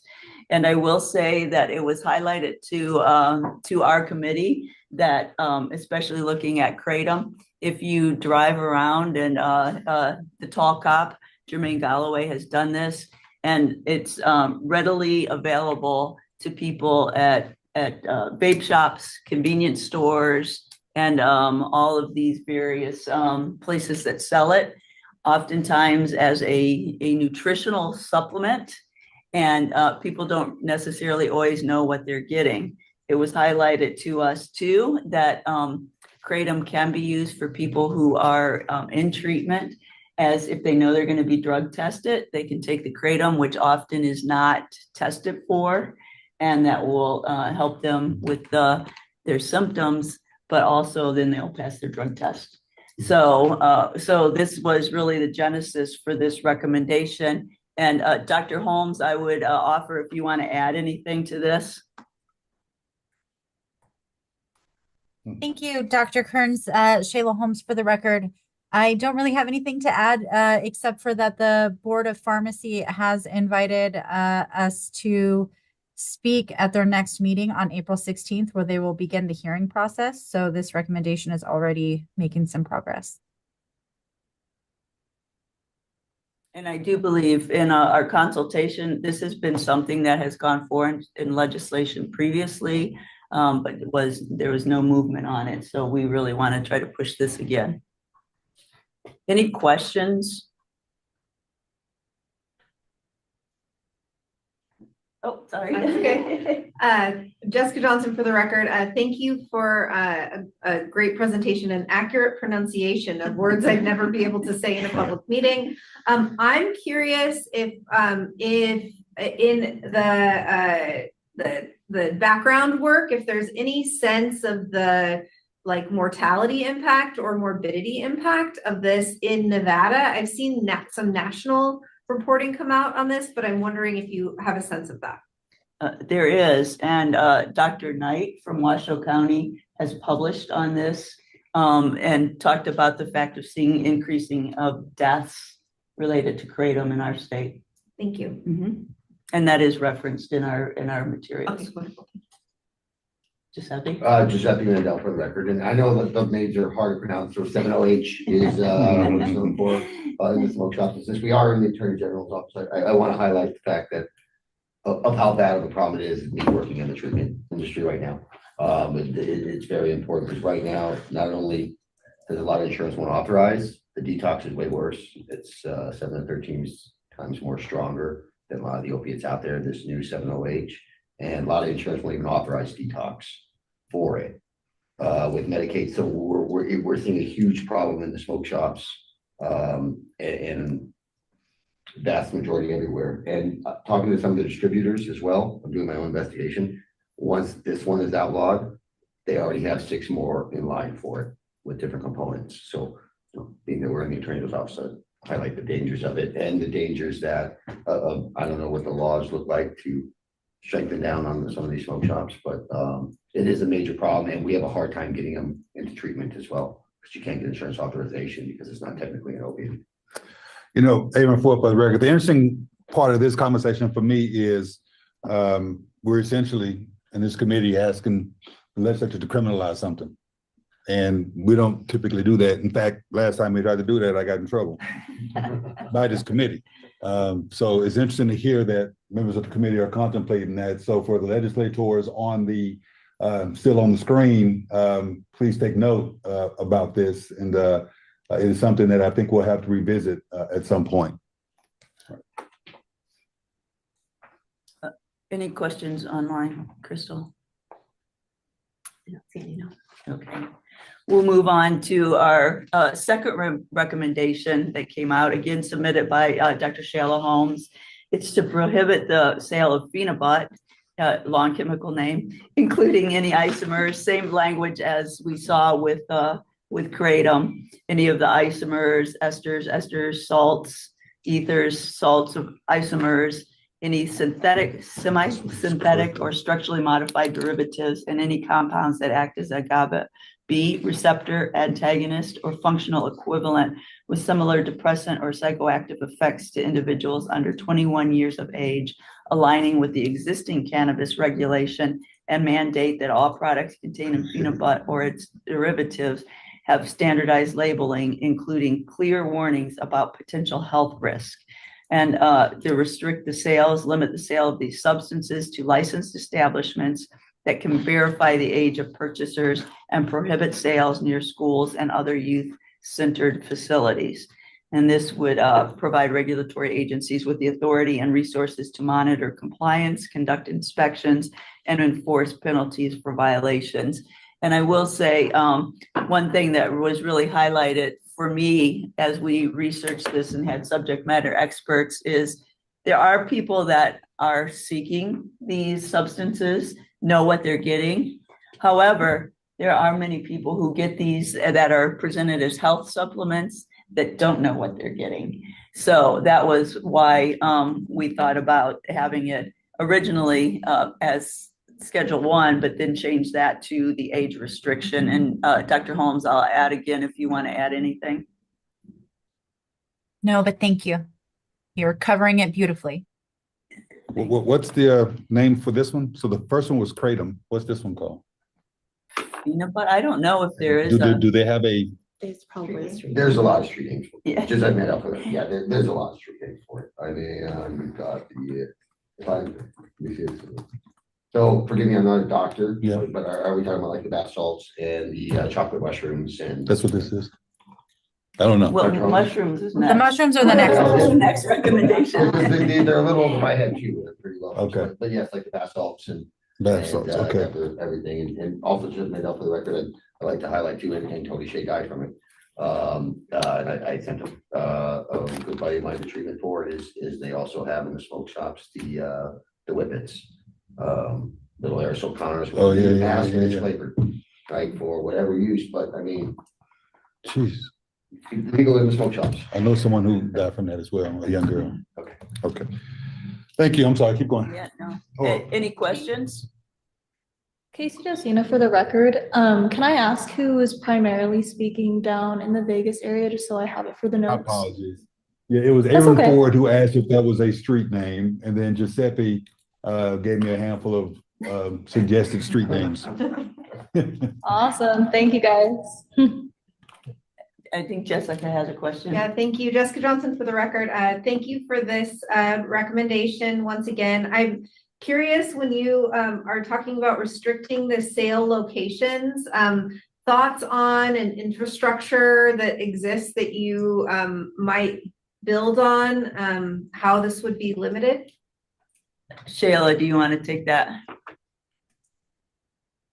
Sure. Shayla Holmes for the record. What we were thinking within this recommendation, and maybe with this question, we can further define that, but licensed establishments such as smoke shops or marijuana dispensaries, and all of the language that goes with where you can sell those types of items, such as not having them near schools.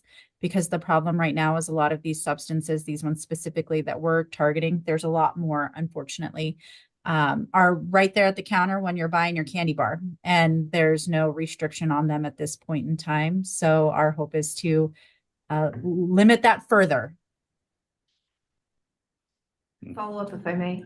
Yeah. Yeah, thank you. Jessica Johnson for the record. Thank you for that. I just wanted to call the attention. There was a presentation at the interim subcommittee by folks from the Tobacco Coalition, I believe, that were talking about like a scanning app that they were using, and a great study done by UNR on just the implementation of that. So I just wanted to call your attention to that presentation and thinking about where some of the gaps are, what some of the technology that's already in place, and where folks are having challenges with implementation in terms of restriction. Thank you. We're running close on our time, so let's go ahead and push through the rest of these. I will note that even from this committee trying to press this, you will get some likely resistance from particular groups, and I would encourage you to reach out to those organizations early. You know, if you have friends, if you're friends with them, in addition to the enforcement component, law enforcement, right? I mean, not that they would necessarily object, but the enforcement part costs money, right? And so we're going to have to, you have to think through all of this as we continue to press these. I just want to put out there for the committee to be thinking about. Yes, ma'am. Assemblymember Goulding had her hand up. Ms. Goulding, Assemblymember Goulding, yes, ma'am. Hi, maybe I missed part of the conversation on the recommendation. Was there any conversation about prohibiting this altogether instead of just for under 21? Can you dig in a little bit on that? Maybe there isn't time, maybe I need to do that offline, but I'm wondering why just under 21? Does it not rise to the level of prohibiting it generally? Anybody? Shayla, do you want to take that or you want me to answer it? I mean, I think either of us. Shayla Holmes for the record. We had several presenters originally. The first three recommendations that Terry's going over were all in one, and our goal was to prohibit them all and have them all added to the Schedule 1. But through our expert presenters and the folks that came and educated us on these different components, it was essentially what you had said. They don't all rise to the same level. There's not as much research on some of these chemicals as there is, say, on kratom, and there are documented deaths from kratom, which allow or give us a better leg to stand on, because there are a lot of people that will speak out against kratom. That's why they've failed to have this pass in the past. So with Phenibut and then the next one, it was recommended that we start with just restrictions. Quick follow-up, is there, so in order to have a product that we're selling, so it seems like there's a product that we're allowing to be sold, but is there any evidence? So you're saying there's not enough evidence to say that it's dangerous, but is there any evidence to say that it is safe? No, not that we've found. In fact, I mean, there is evidence, and other states have taken stricter regulation and or Schedule 1 for some of these substances. It's just whether or not we have it local, and then what the pharmacy board's willing to do and how those processes work. So it was recommended to us to split these out for better success.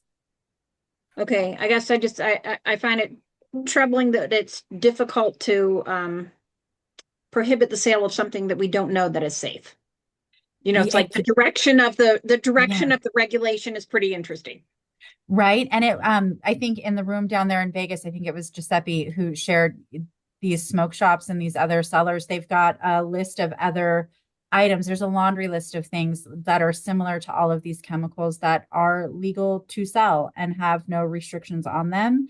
And unfortunately, the way that our current system works, it takes negative things happening for us to be able to then restrict and create laws and get things added to Schedule 1. It's an unfortunate reversal of how we would prefer it to probably be in an altruistic world. Thank you for indulging my beginner questions. I'm right there with you. That's where we started. For the record. No, it's a great question, Assemblywoman, and I think, in fact, it may suggest that we offer recommendations 2 and 3 as the alternative, to have the legislature consider outright restriction, or at a minimum limiting the sale to 21. I'm just thinking out loud here, right? Because you guys would have a hearing on this, Assemblywoman, and you would have some of these same experts to come up and try to convince you one way or the other whether it should be right now just limited or outright prohibited, as they're trying to do with kratom in recommendation number 1. So it's something to think about. I do still think you're going to have some opposition from groups that would normally be aligned with you, especially from a harm reduction perspective. And so you should prepare for that. But I do think we might want to consider alternative language that gives the recommendation to, at a minimum, restrict, but consider outright outlawing it. Is there a hand up? Go ahead, Shayla.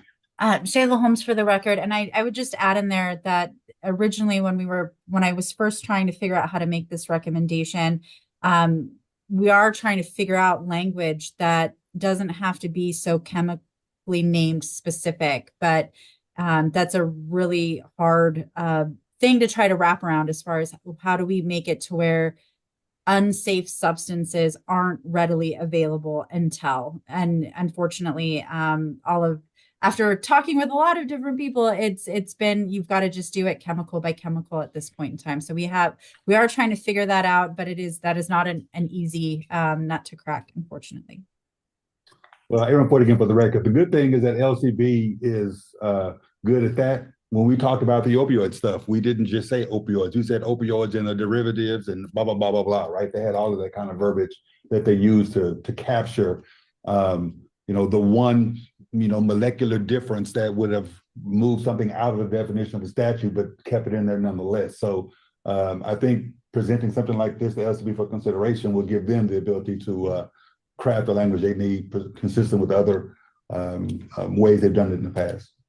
This is Dr. Partita Corona for the record.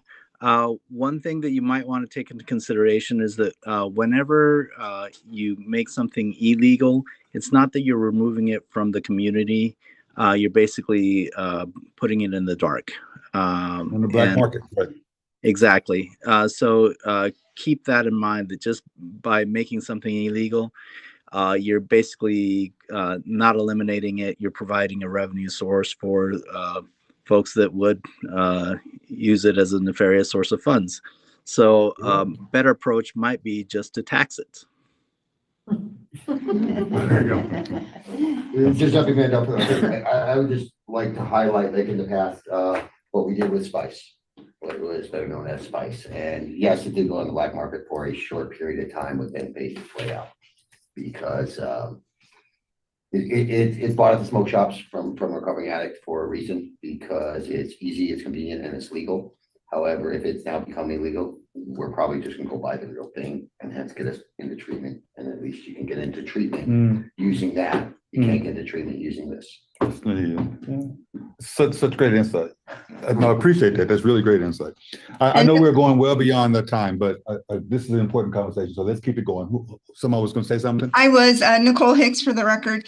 I was just going to say, kind of echoing what was said, is, one of the problems we have is in a specialty court that I'm overseeing all our specialty courts here in Washoe County. If it's not illegal, then we can't say you can't do it. And so all we can say is we strongly discourage you from doing it. If you don't make it illegal, then I think at the end, we're graduating people from specialty courts who are using Kratom, and in turn, they go back out and use again. And we have people repeating and coming back into the system, when hopefully we can stop them from using it and really help them with their recovery once they are successful in graduating. Sounds like a second of Giuseppe's comment. Yeah. I'm sorry. Go ahead, doctor. Out of curiosity, does that hold true for alcohol as well? If someone's actively drinking? Yes, we can prohibit them from drinking. No, it's not illegal, clearly, but since we have so much more background with alcohol than we do with Kratom, it's really hard to say, hey, don't use Kratom. There's a whole host of reasons, right? Because we're not always testing for it. And that's a big deal. Alcohol is easier to test for, so we can do that, but it's a little bit different with the Kratom. Fair enough, but I guess my point is we may want to consider it along those lines, in that it may be legal, but you are getting intoxicated with it, and so it should be considered on the same level. If we're really going to get good traction on taking care of the situation with addiction, it's all about the nuance, No, look, I appreciate it's been a great conversation. I do unfortunately have to bring it to an end so we can move on to the final recommendations here and get to the next agenda item. But these are the ones that are in our draft report right now, right? So, and our draft report is due before our next meeting?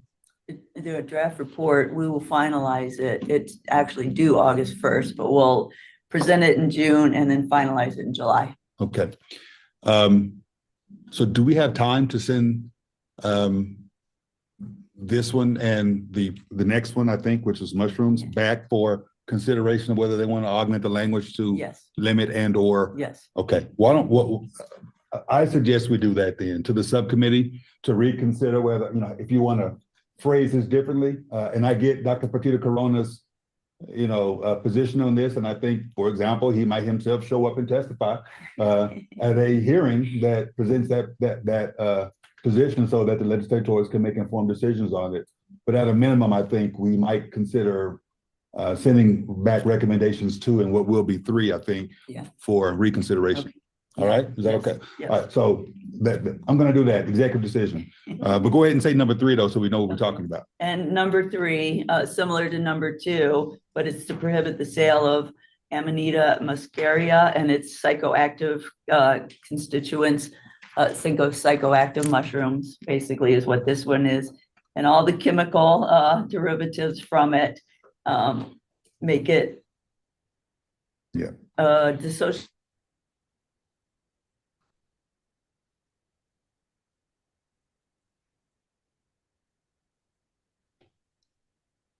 I'm sorry, group, did we just lose Vegas? I think we just lost them. Okay, if we could just pause for one moment, I'm gonna text with the Vegas group and make sure they know that we've been disconnected from them.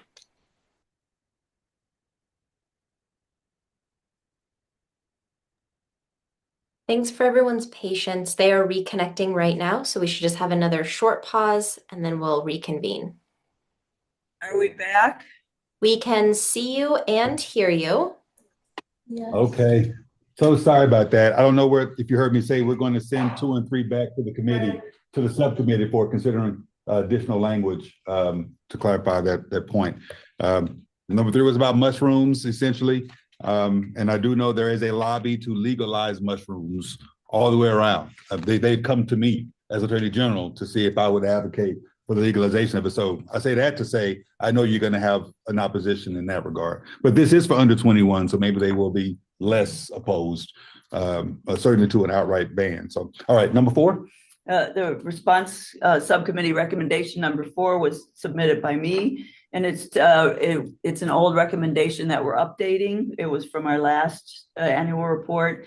Recommend state agencies under the legislative, judicial, and executive branches involved with deflection and diversion programs have a comprehensive definition of recidivism and desistance and standardized policies related to measuring and reporting recidivism. Additionally, require that all publicly funded or publicly administered reentry programs define success using clear behavior-based outcomes, and that programs articulate what meaningful behavior change looks like for participants using tools for measuring engagement, goal attainment, and behavioral milestones. I would add to this, after numerous presentations, currently the only one in the state with the definition of recidivism is the Nevada Department of Corrections, and theirs is returning to prison within 3 years. So what we recommend is more looking at not only if someone recidivates, but why did they, what are programs and the behavioral changes that we're seeing that are successful. And also, it's not just going back where they're re-arrest, re-engagement with law enforcement, and it also looks at, excluding things such as a failure to appear or failing a drug test and those sorts of things.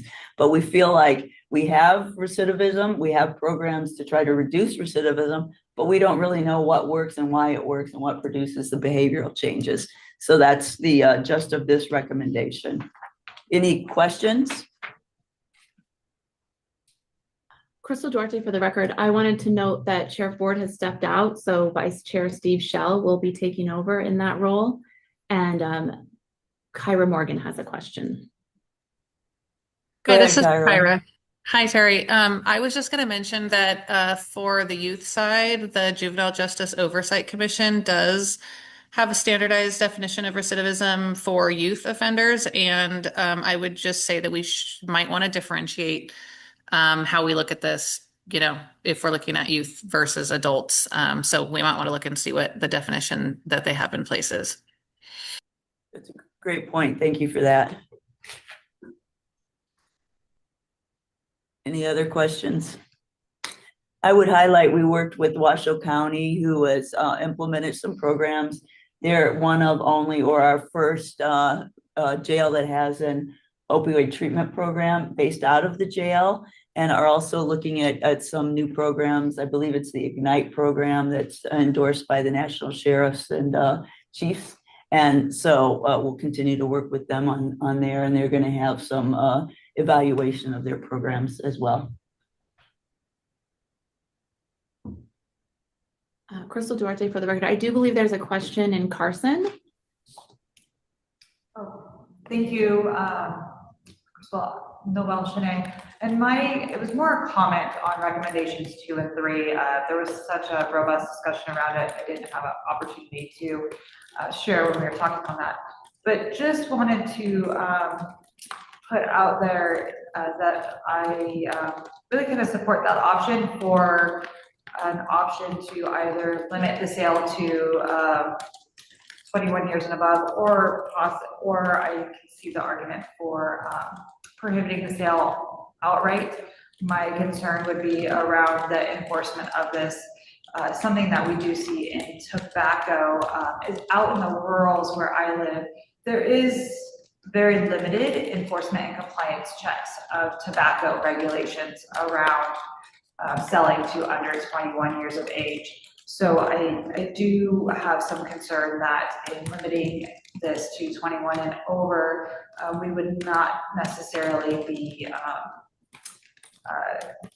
impacting the sale to those under 21s in the rurals. We do see most compliance happens in Washoe and Clark with limited capacity out in the rurals. So just wanted to share that a little bit from what I have seen and heard. Thank you. I appreciate that. And I would highlight that in some of the conversations we've had, in the analysis, especially on the mushrooms, the mushrooms were bad enough, but it's the additives that are also put in with the mushrooms that are also causing a lot of other problems. So that led to the support for the clear label and standards as well. So any other questions on 4? If not, I'll move on to 5. I don't see any questions. The response subcommittee's last recommendation, again submitted by me, was as on this slide here, is work with prevention coalitions to make available Datira bags for safe disposal of opioid prescriptions and to provide education to community members. Work with the Board of Pharmacy to distribute a 1-page document with information about opioid overdoses, disposable, and available addiction assistance. But I modified this. So you'll see on the next slide what I have modified it to better capture some of the meetings and the advice we got from the SMEs that we had presentations from. It's work with the prevention coalitions to make available mechanisms for safe disposal of opioid prescriptions, such as Datira bags, and to provide education to community members. Examples were to youth groups and to senior groups. And then the prevention coalitions will also provide a 1-page document with information about opioid overdoses, disposal, and available addiction assistance to be provided with opioid prescriptions. And then the Board of Pharmacy would provide education to those who work in our pharmacies on via their website, and then work with the Nevada Opioid Center of Excellence for a continued education course on this. And I would say this is out of an experience I had. I broke my arm in another state and got all of this when I got the opioid prescription when I came here and received one after surgery. Didn't receive nearly as much information. So that was really the push for trying to get this. And then someone else who shared their experience that they knew they could get naloxone at pharmacies free of charge, went to a pharmacy, the pharmacy tech said, nope, we don't do that. They went back and talked to the pharmacist and who said, yes, we do this. So that was the education component that came into this recommendation. Questions?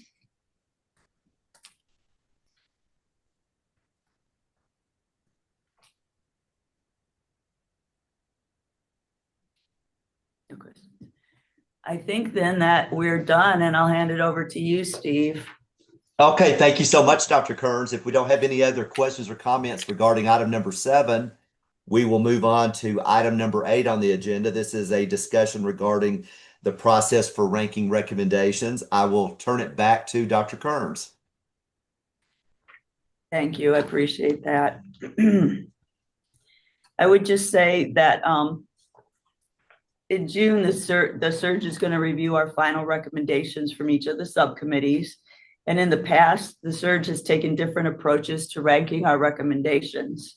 In 2022, the SURG used a weighted ranking process in which subcommittee members were asked to independently rank their top 5 priorities among the recommendations that were put forward within their subcommittee, with 1 being the highest and 5 the lowest. And the final recommendations were included in the report, but not listed in a priority order. Members then requested that recommendations be ranked by the full SURG, with rankings included in the 2023 report to reflect the relative importance of different recommendations.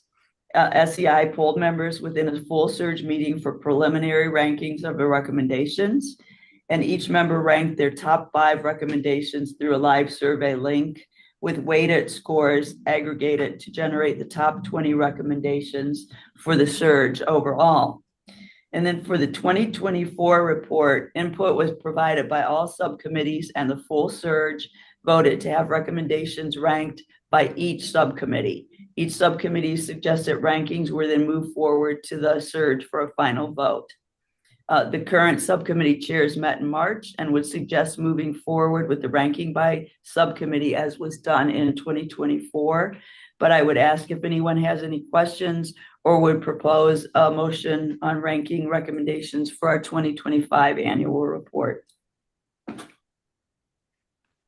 Dr. Partida Corona for the record. As far as the ranking, the point behind ranking the priorities, I imagine, would be to have these come in front of legislature. Am I right in saying that?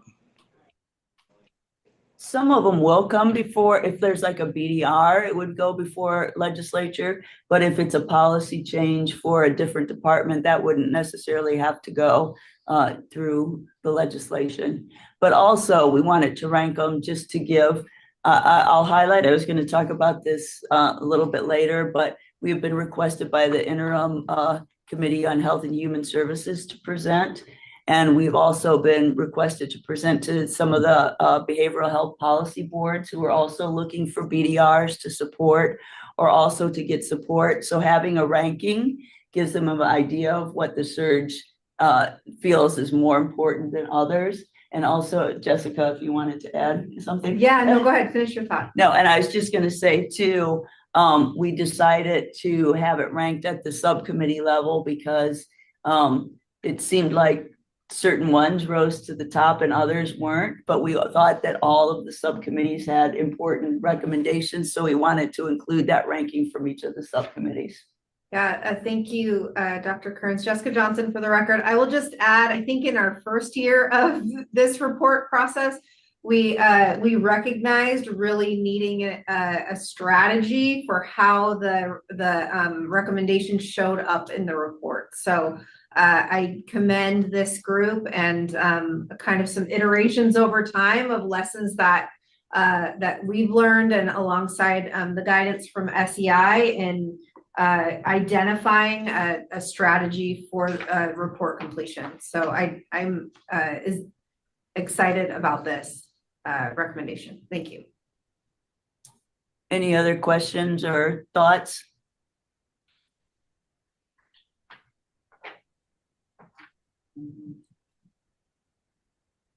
Great. Thank you so much, Dr. Kearns.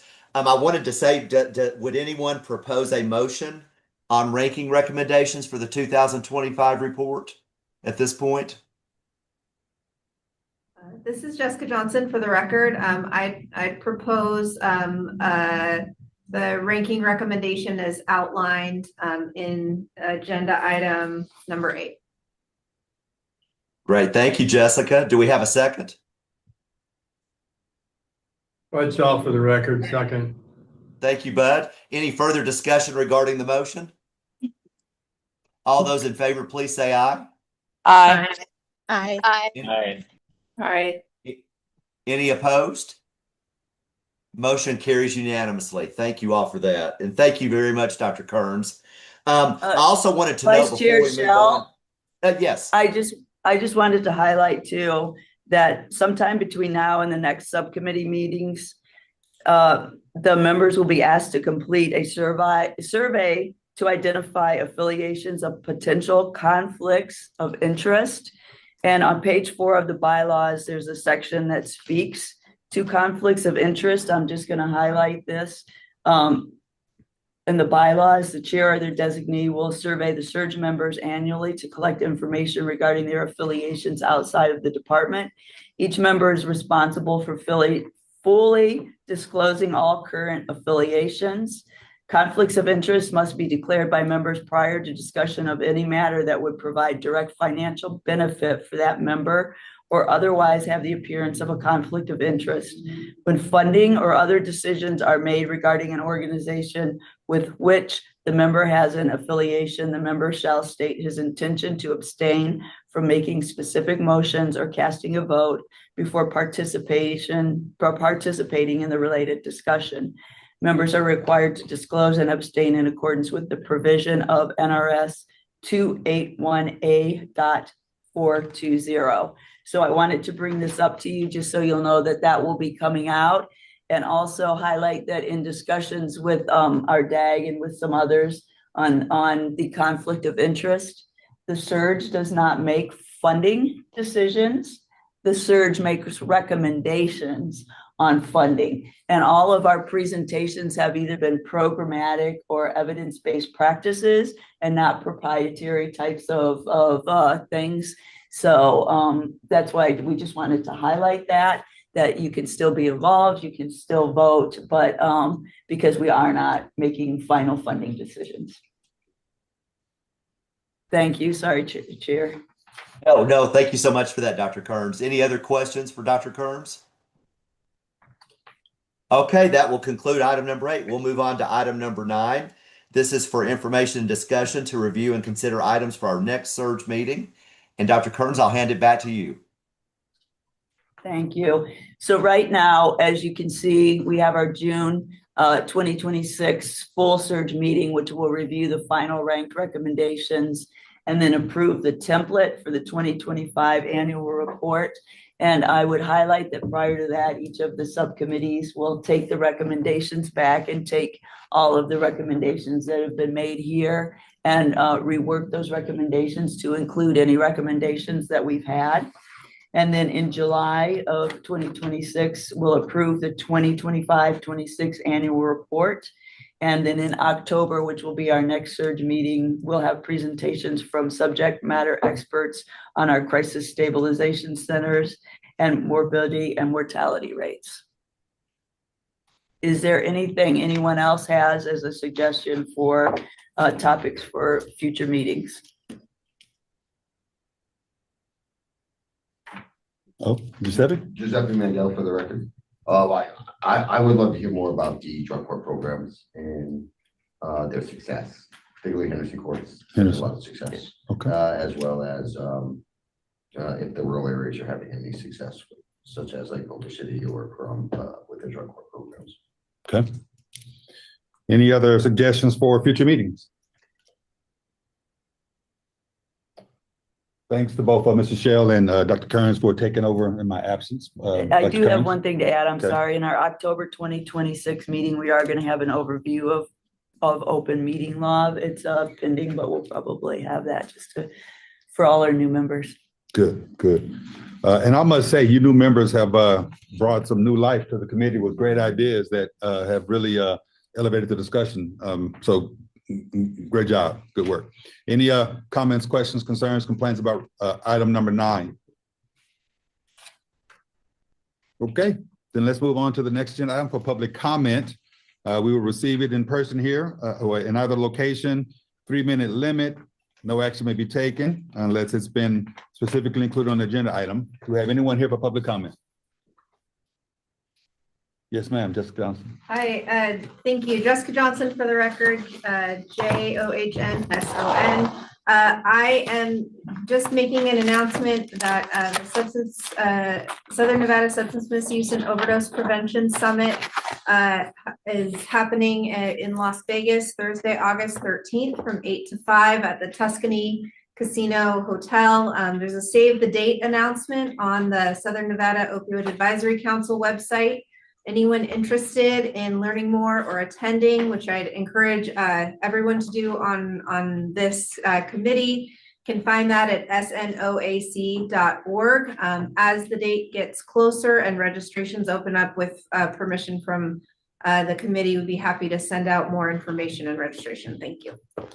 Thanks, Jessica. Anyone else here? Anyone in Carson for public comment?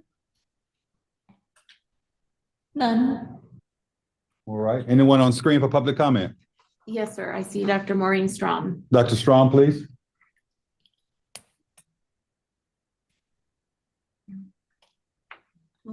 Let me just check. We may need Ah. to, there you go. You got it. Okay, thank you so much. I really want to congratulate you on the extraordinary work that you've reviewed this afternoon, but I wanted to comment on the Treatment and Recovery Subcommittee recommendations. I strongly support that recommendation number 1, to look at the outcome of patients following discharge. There is a huge discrepancy in the quality of management, and some of this appears to be driven by insurance companies. I'm told at a couple of different facilities that they are forced to taper individuals off the life-saving treatment of buprenorphine when they come in an opiate withdrawal, because if they do not taper them off, insurance companies claim that they are not withdrawing their patients, they're not providing withdrawal management, and they refuse to provide payment for detox services. That was on number 1. And number 2, again, I really appreciate Dr. Corona's recommendation on the support for navigators, and want to point out that United Healthcare is back in another opportunity of providing navigators at UMC and Sunrise, and I'm looking to find more information on that. With regard to number 3, state funding for contingency management, the California experiment, which was very successful with regard to CM improvements in the care of patients with meth use disorder. SAMHSA came out as a result of that study and raised the limits to $750 per year. And I have a number of patients locally who are currently participating in a NIDA-funded study from back east, where they are working on an app platform to raise that limit up to $1,000. So kudos to all for considering contingency management as an important piece of our treatment process, and that is specific to Chelsea and Giuseppe. Thank you so much. With regard to the questions of eliminating prior authorization, California has eliminated prior authorization, and I would like to see us add Medicare to the process. I am going through substantial difficulties at BHG in accessing certain of the MOUD injectables for Medicare patients, with the claim on the one hand that the insurance says it's covered, and yet when we submit for it, we're mandated to put through a prior authorization that gets declined. So I hope I made that in under your 3-minute limit. So thank you for the opportunity. Just fine. Thank you. All right, anyone else want to speak about public comment? No, sir. All right, we will bring to the end this opportunity for public comment and say thanks so much, everybody, for being here. I will entertain a motion to adjourn. Bud? Can I get a second? Y'all want to stay? All right. All right, all in favor? Aye, bye, y'all. Thanks so much. Have a good one. Bye-bye.